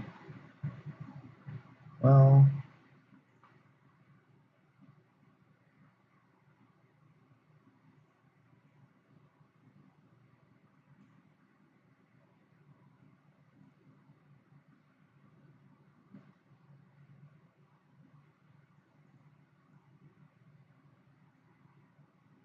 if I trash the gold, I attack him, and that hurts him still at this stage, I think. I still can afford another golem. But if I trash... Yeah, let's attack him.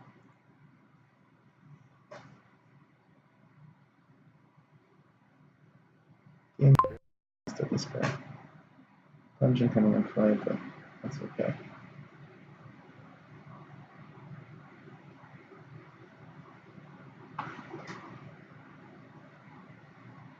I could get a ranger. I guess I have all my dungeons in play again, which is a little unfortunate. But let's get another golem. I think I really like having the golems.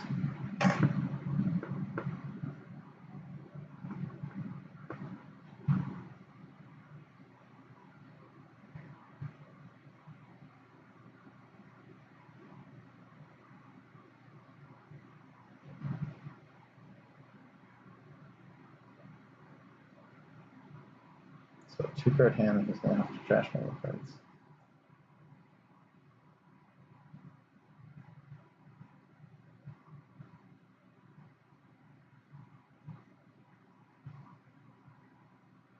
Trash his gold, discard. Alright, I'm gonna have to discard a bunch of more.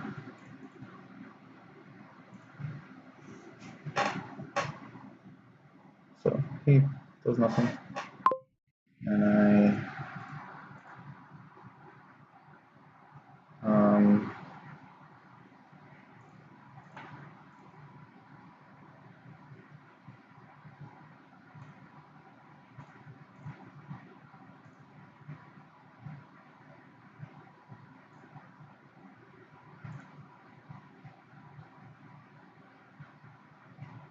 Golem for 2 vagrants.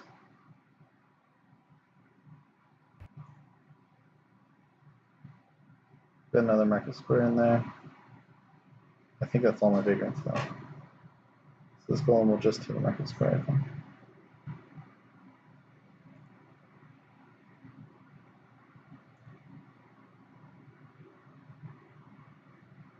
Yeah, that's all I have.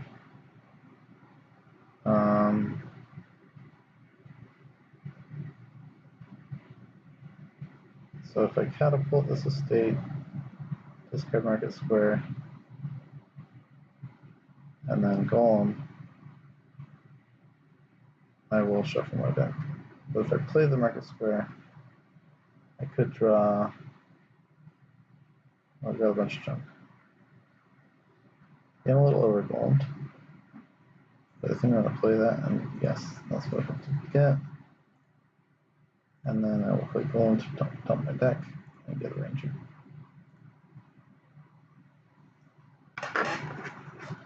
All right, so yeah.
Yeah, so what we're discussing in the chat is why the vagrants, while I have 6 vagrants, he has 4. The point is that you want to, okay, top deck a vagrant, so that's good. I can play a vagrant into the second vagrant. Let's see what else I have. Top deck's catapult. I want to catapult this curse. I have the market square in hand, so why don't we do that?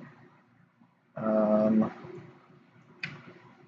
not going to shuffle, so let's first to dungeon.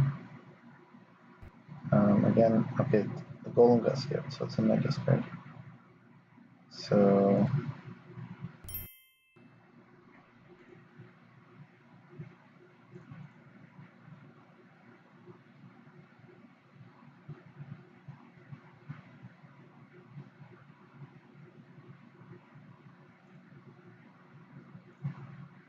trash the curse, discard market square.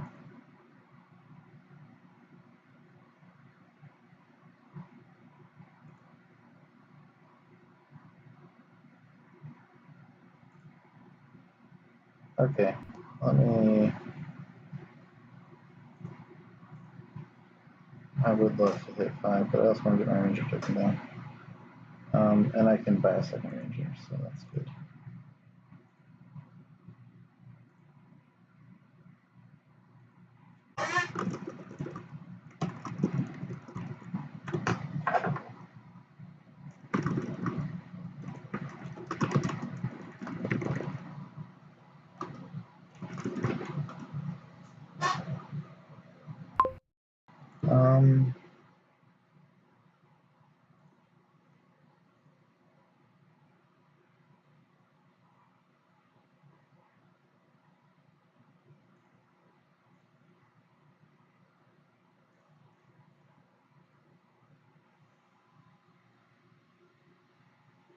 Okay, so he gets the second one.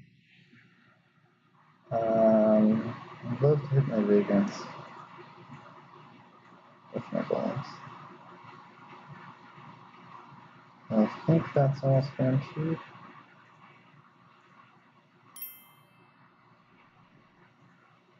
Vagrant doesn't draw anything. Discard 2.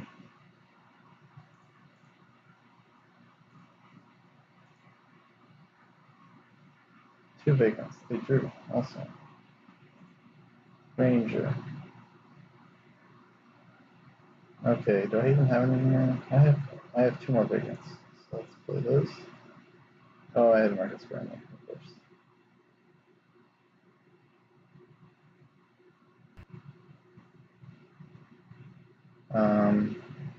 Sure. I don't really have any special information. I think that's my whole deck. So catapult the gold, get another gold, play the ranger for sure. Or catapult. Is there any dungeons coming in? No. Or catapult the curse. How much money do I need this turn? Well, it'd be nice to get a platinum, I guess. But these golds are fine. I have either 10 in a potion, which could be another golem.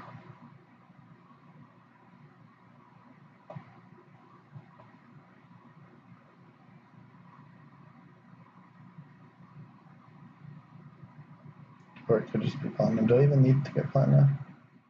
I don't think I need to get platinum.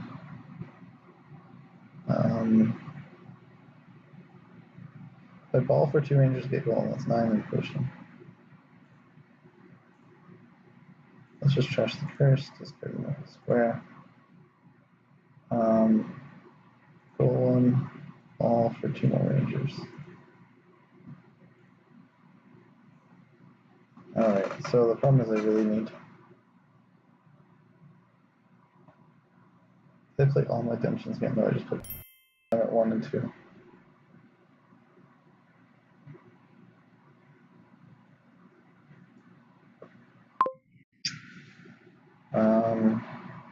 Yeah.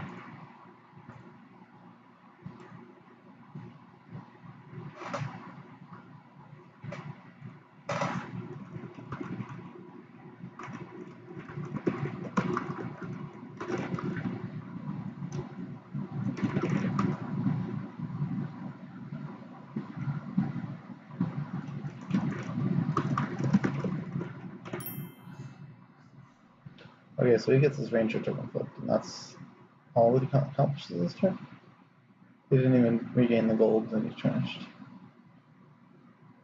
Okay, he buys a second ranger. I'll find my golems.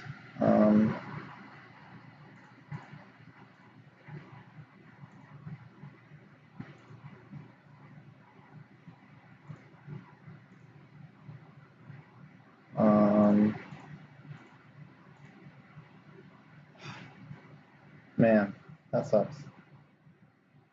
Yeah. I have 4 golems, I couldn't find them. At least I got a dungeon to play. And yeah, I'm not going to do this.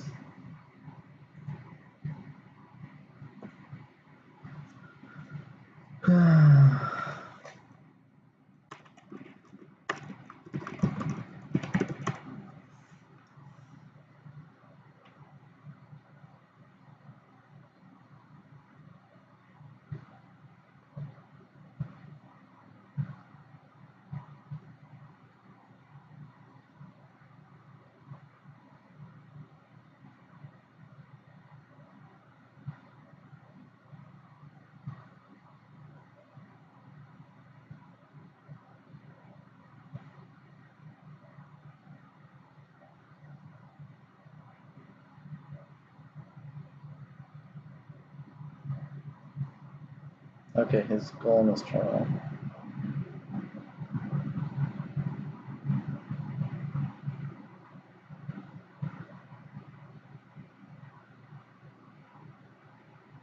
Trash the Witch. Gives me another curse. I could maybe go for a second catapult, actually. Got enough stuff to trash. Piles. Piles.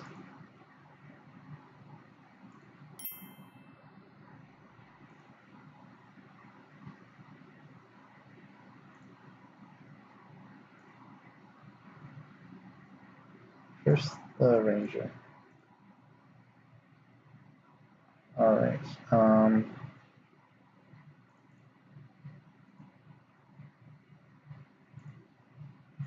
good top deck.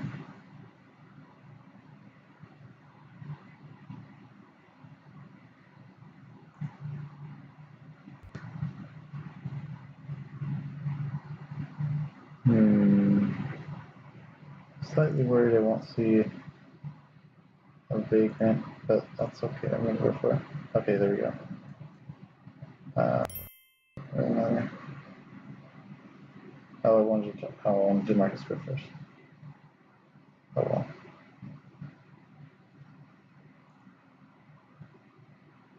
Top deck's vagrant, that's good. Get that ranger played.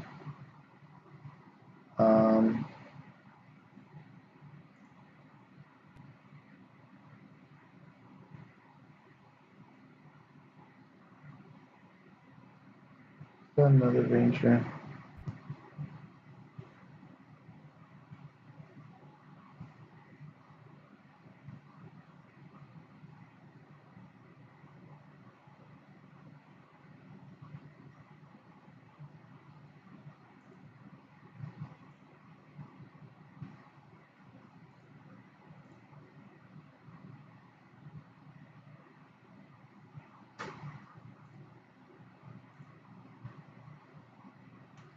Okay, so I can keep building, or I could just get a colony to be safe.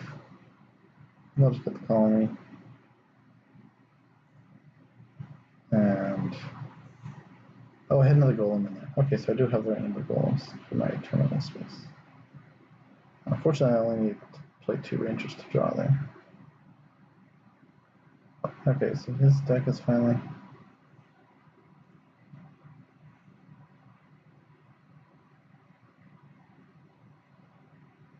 coming together.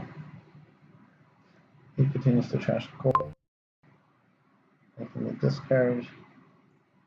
Definitely the ranger. Probably the vagrant. Probably the dungeon.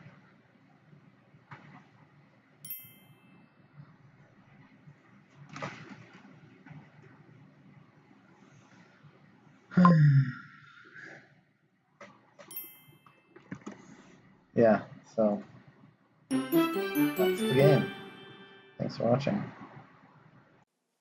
So yeah, I don't think my opponent was too far behind. If you look at those decks, they're fairly similar, with just a slight vagrant advantage on my side. And I guess I had the 4th ranger. That was going to be my turn. I already had a colony. But the game was quite slow to get to that point, and I was always kind of a step ahead in getting the potion and getting into the golem and then the rangers, and it was finally kind of coming together at the end for me. My my initial thoughts is that you can build engines with golem, especially if you have nice neutral cantrips like the market square, the vagrant, the dungeon, and terminals you really want to play, like the ranger for draw or the catapult to keep up that attack and discard market squares to keep getting some gold as your economy. I don't know if I played it exactly optimally. There were definitely discard decisions with the dungeons that could have been done differently, but again, it was always a bit of a step ahead. I kind of knew what was coming next and could plan for it, decide when to get the potion at about the right time, and what to trash to try to keep that attack going. So yeah, a lot of little technical details there. Not sure I played all of them correctly, but I think I did get the kind of overall gist of where the game was headed correct, and hope that was helpful for visualizing games like this. Thanks for watching. So this game with Lagrangian V was my favorite game that I played this week, and it features good trashing with the chapel, and then you can go and process the chapel, so that's entirely out of your deck. And in fact, procession was going to form the key of all of our strategies here. Where you can build up this chain all the way from 2 to 6 with action cards, and just gain more and more. And some of those final action cards are really, really great to process. Like actually hireling, if you process a hireling, little known fact, since you played the hireling twice, it counts as if you crowned it, and you don't even lose the procession because it's not actually attached to a hireling. So you get the effect of 2 hirelings every single turn. So, yeah, there's a lot of cool procession shenanigans here. Our decks even got so small that the chariot races were a little bit sketchy. But then also once they're small, the tragic heroes don't get trashed, and when you have crowns to gain as treasures, there's a lot of you kind of want to trash your tragic heroes. Anyway, so this board was a little bit puzzling to me. I wasn't really sure the best way to play it, but I played it decently okay, and there was some further discussion about the best way to play it. Definitely a very interesting board. Check it out. All right, so this game with Lagrange G&D has hireling. It has procession of hireling. You get to play twice, and you don't keep it out, but it applies twice. That's interesting. Okay, there is Tragic Hero and Crown are very nice. Mint, Chapel. What do we have? We have 3-4. I think this is a Chapel Militia standard opening because you want to prevent them from chapeling. And I'm happy that I'm turned player 1 here. So yeah, let's do it.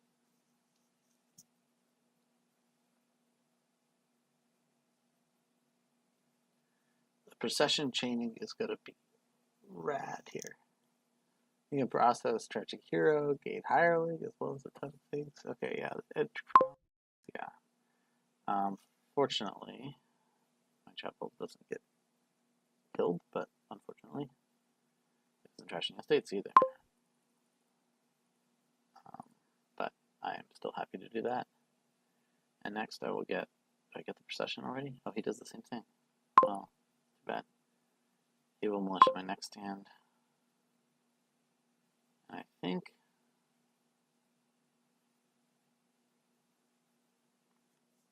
I'm already processioning militia. I think I want the chariot race. Alright, well that's unfortunate, but chances I draw that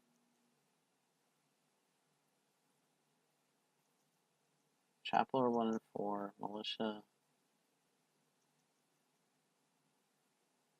I have 2 more coppers in there. I think the 3 out of 4 thing I want to do is that copper, yeah. So this can be a candlestick maker, I guess.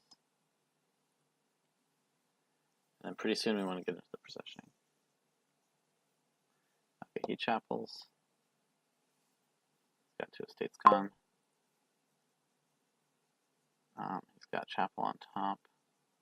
So it's not in his hand. I think that means I will just chapel.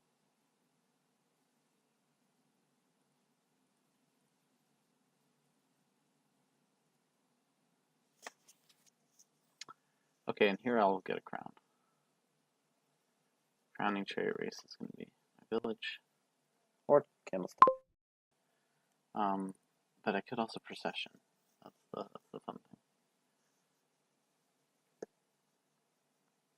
Or I could get the tragic hero.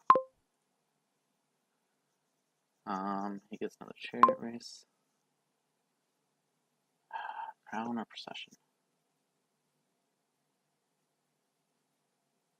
Procession.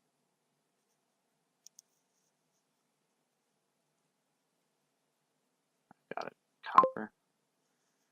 Well, that's annoying. I think I just need to trash.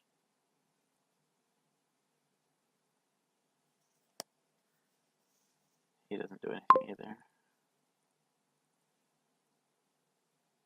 I still have 2 estates in there. Oh man, that sucks. Alright, I will procession the chapel.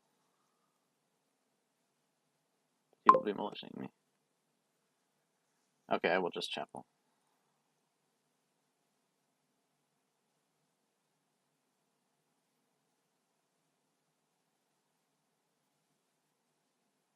I could also just procession the militia. Procession the militia, get a crown, tragic hero.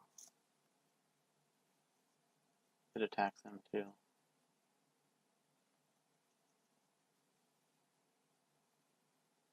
Nah. I'll just trash. He gets a procession. Finally get the trash these. Let's Alright, I will be processioning Candlestick Maker. Oh, I don't have a card. His cherry race is useless. This is great.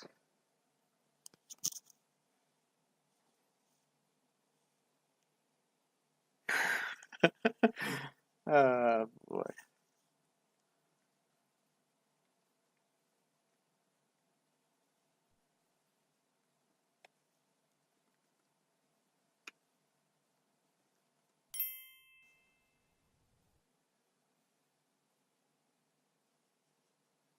Okay, now he picks up another procession. Oh, I have another militia. And he militias me. Okay, so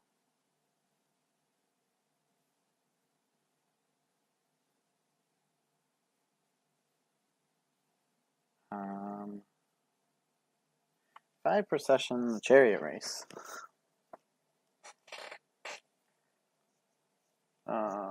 Let's see. I could also just procession the militia. Yeah.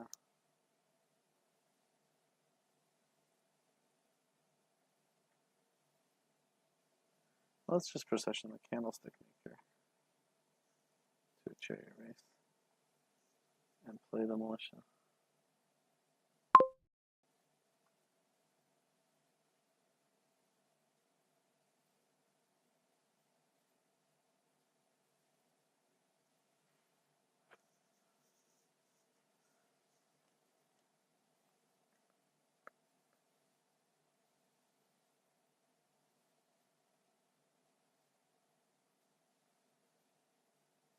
And then I want to, I guess I could do a procession, chain.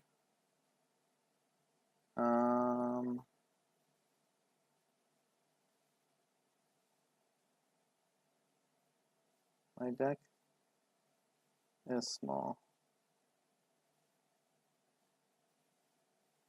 I'm gonna have a 3-card hand.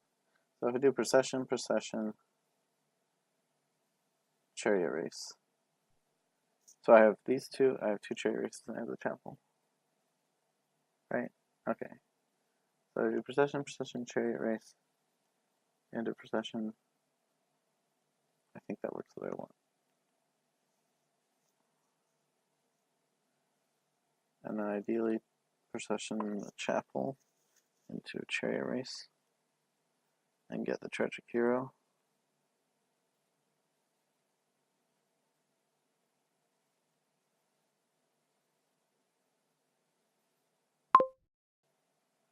Okay.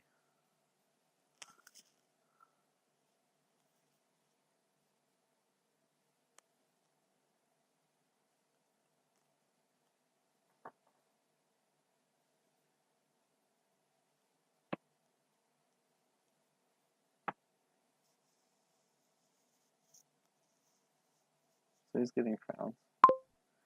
Alright, well, spin. I will gain the procession. I will chapel to a chariot race. Gain the crown or the tragic hero. I think the tragic hero.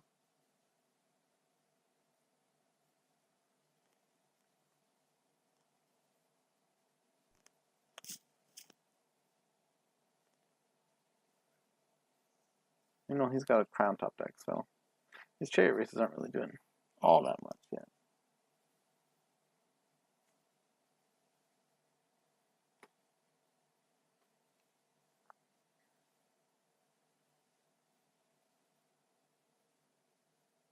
I use my last coin token to pick up another chariot race, right? So I lost a chariot race. Basically this whole turn. I got to militia him. That's just a cantrip. I gained a procession, trashed a chariot race. Gained a chariot race, trashed a chapel. So basically turned a chapel all the way into a tragic hero before I get here. Let me get another chariot race. Okay. It's procession crowning militia. Um,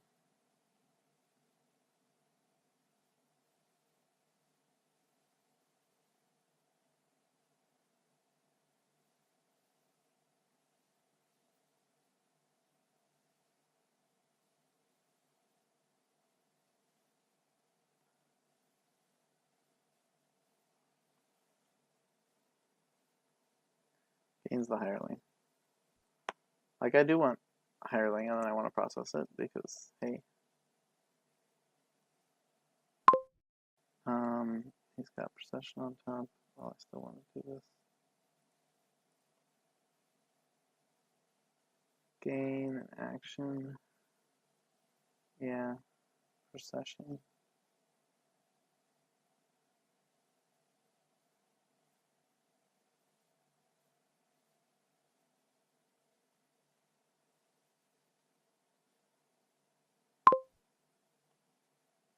Um,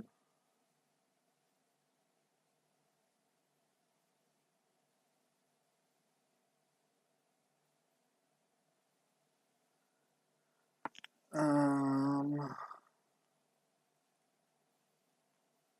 another 5. Oh, right. So he lost the procession.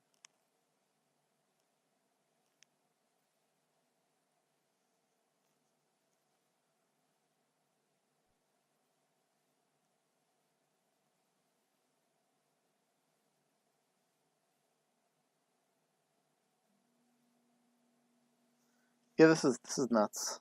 Let's process the tragic hero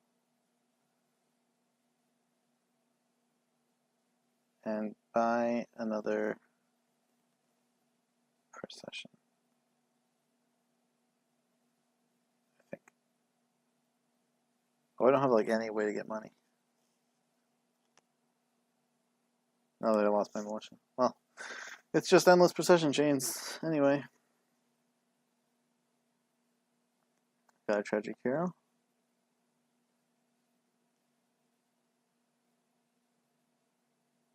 I processed crown on hireling. That's clever. Now he's got double hireling in play.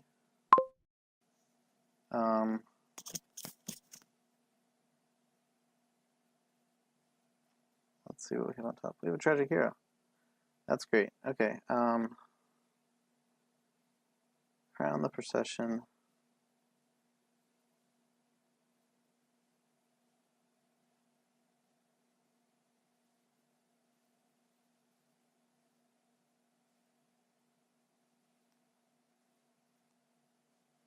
Gain the militia.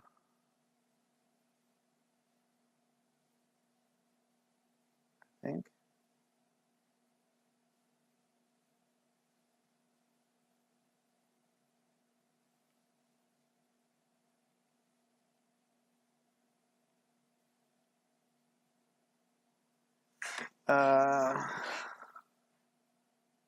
Procession. Hireling. Militia.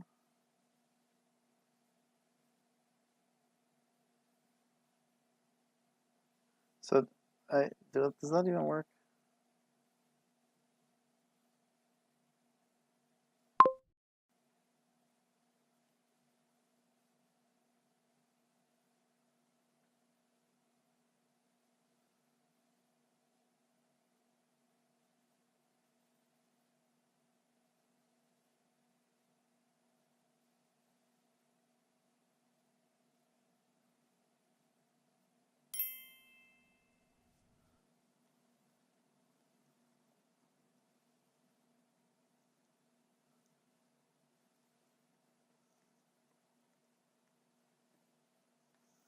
Okay. We'll just get cherry race.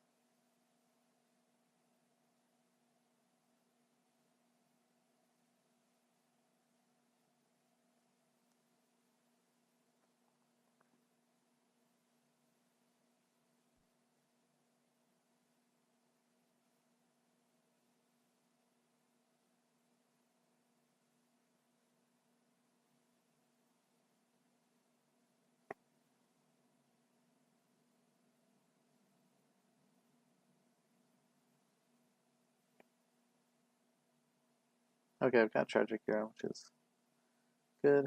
Our Procession Mania here. Alright, what am I just getting?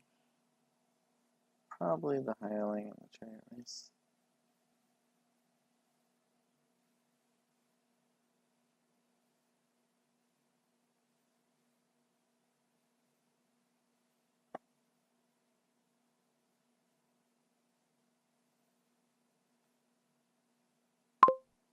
Oh, it still works.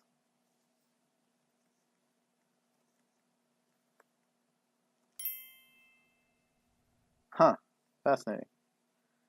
Let's just play one Chariot Race and see how this goes. I've got a crown. Okay.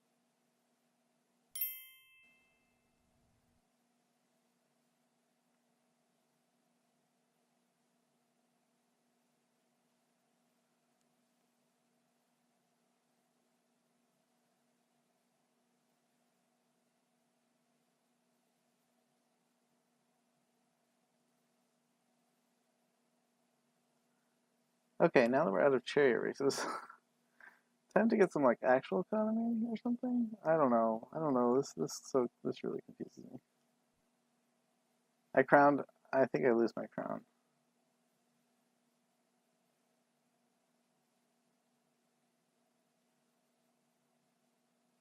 But I lost my Tragic Heroes too. Well, shucks.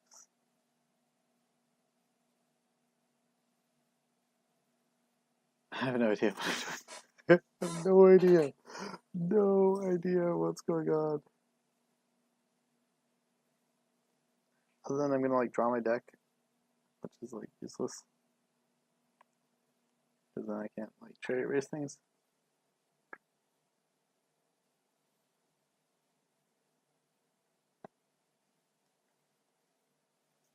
I've got a Procession, so I can Procession. There's no way to get economy though. Militia, I guess.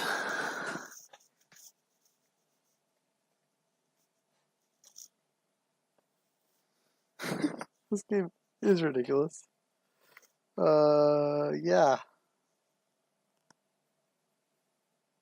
Yeah, and I lost a crown. Well, this probably doesn't matter, but yeah, let's just discard my payload. So he's going to start processing hirelings too. And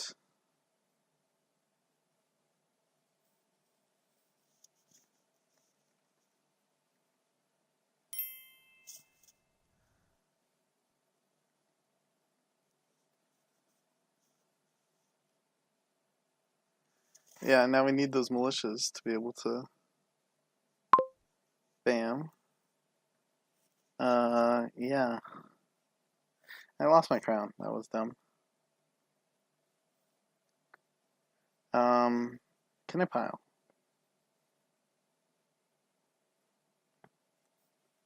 Let's.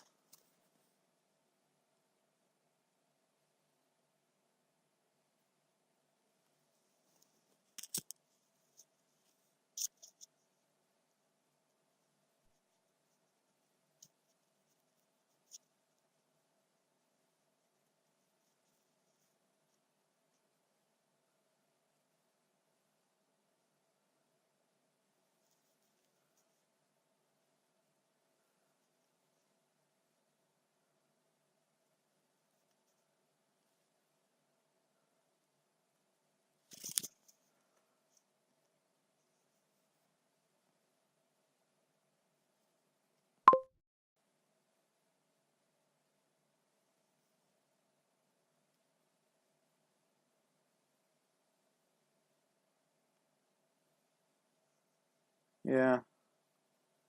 This is pretty confusing. I guess I want a Treasure Hero. Mint, maybe?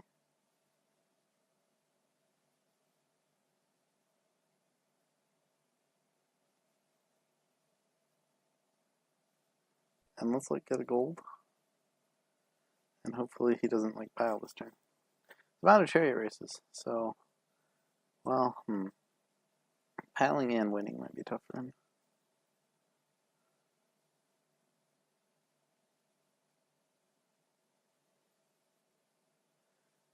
He gets 1 VP. Now the crazy procession shenanigans.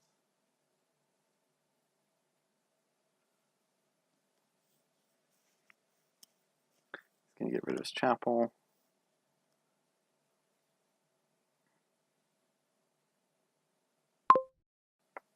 Okay, I think I'll draw it all up. Let's see how this works. I did procession. Oh, I can do crown procession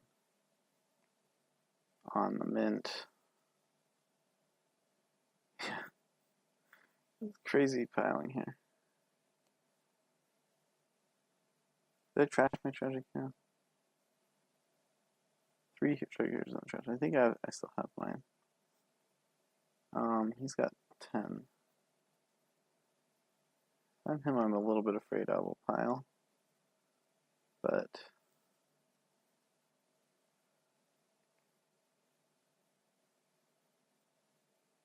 can he do anything about it?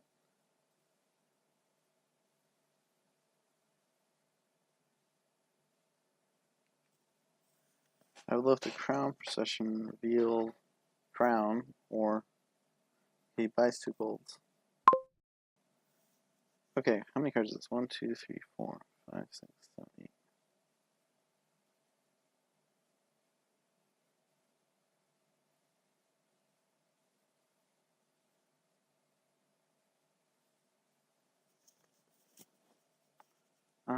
Do I want a crown?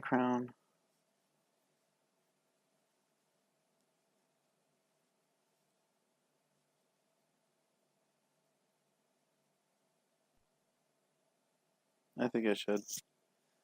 Procession, the mint, revealing golds. Procession.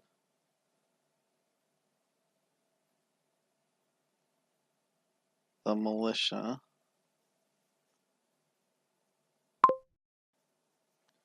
Gaining.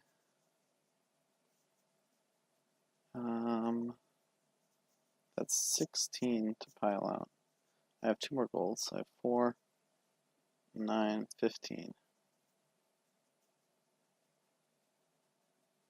Oh, but I also need the buys. Gaining.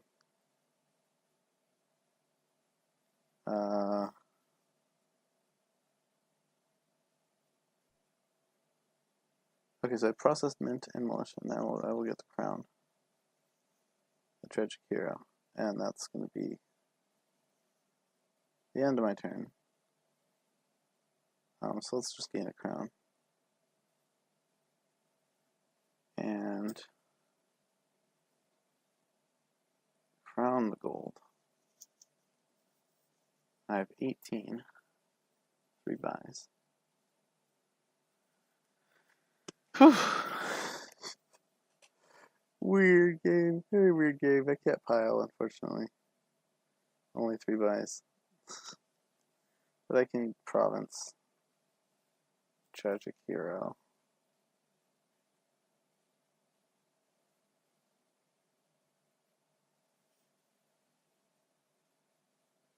Crown?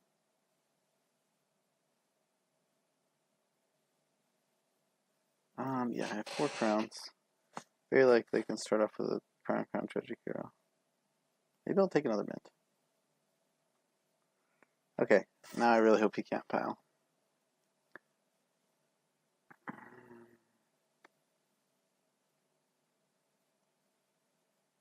Wait, how do I have 1 card in deck?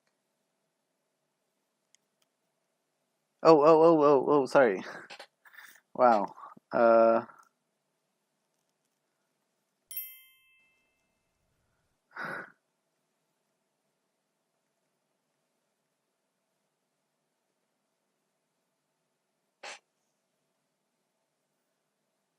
That was dumb.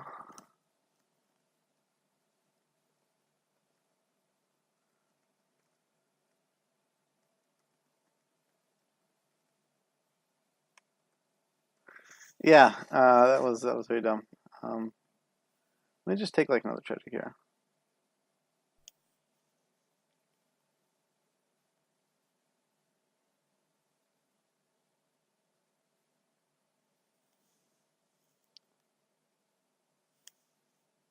Yeah, this game is quite ridiculous.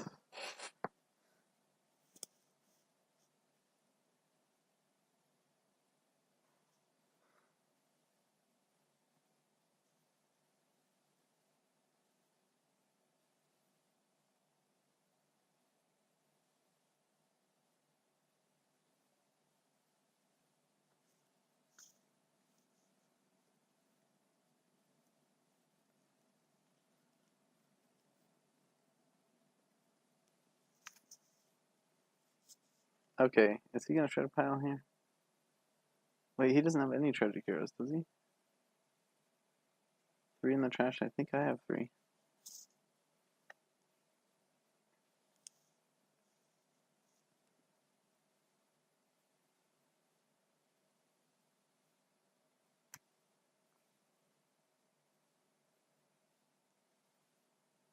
He just got 2 points off the chariot race. That's pretty nice. Revealing gold when I reveal treasure hero. Okay, so I have the crown treasure hero start, which is perfect.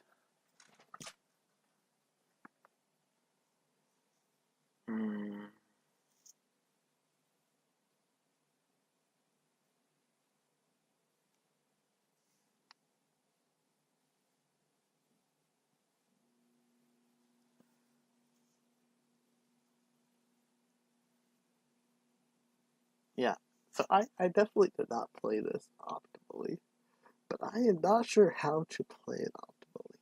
That's the real problem here.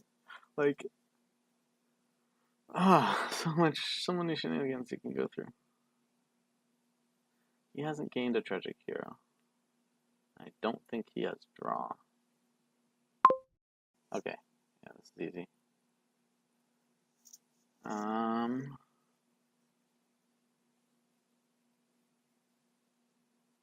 Now he gains his tragic hero. Oh, does he still have a chariot race? That's the other question. Yes, he has the 1 chariot race. Tragic hero can give. Oh, he has a candlestick maker. He can give plus buy.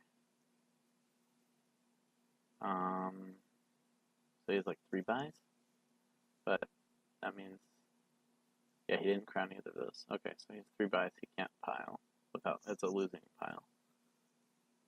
He can province, double province even, but I think I will blow this out of the water with my crown. Tragic hero, gain a treasure, gain a crown. Gain a crown.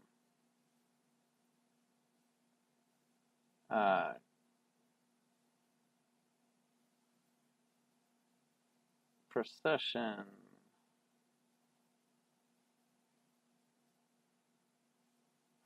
No, what's crown? Tragic hero, gain crown, gain gold, gain gold. I don't even know how many crowns. Yeah, that was ridiculous. Crazy finish. Oh man. Well, it was a fun game. Yeah. Very interesting board. Very interesting. Tough to play perfectly, but I think I did it just well enough. I was like 1 turn kickoff faster than him to get that crown tragic hero rolling. Anyway, thanks for watching. Crazy thing. So yeah, that game was quite crazy in the end. Turn 17 was the turn I sort of kicked off and like trashed a ton of tragic heroes for tons of payload. I was about to pile and get some points, and my opponent resigned rather than making me play out that last turn where it was pretty clear I was going to do well. Definitely made a lot of mistakes along the way. For instance, losing the crown, playing that on the hireling rather than processing it, and yeah, probably some misplays early on. Although I did not like when I shuffle luck with the chapel. First it hits all coppers, and then like 1 estate, and so with the militia bearing down, it's kind of hard to get fully trashed there. I did like kind of the play of getting some chariot races to build those up to tragic heroes and hirelings and such. But maybe I would have done better not entirely trashing, just so my deck size didn't get so small. Definitely the processed hirelings are amazing later on. Yeah, and then the other big misplay was that mint buy that I had to ask for an undo on. That was generous of my opponent. I guess I'd seen my next hand, but it was definitely not what I was intending to do there, trashing all those crowns and golds. That was the most embarrassing moment, I think. But overall, it was a really fun game and a really fun board to play. Thanks for watching. So yeah, those were my most interesting games of the week of starting in July 16th. I know this is coming out quite late, and if you were watching those games, so if you're like RTT, you might not. It might have been so long ago that you're surprised this is finally coming out. But yeah, I hope to have a lot more content coming soon. I have a match in this tournament that RTT actually started called the Real Table Talk Tournament coming out soon.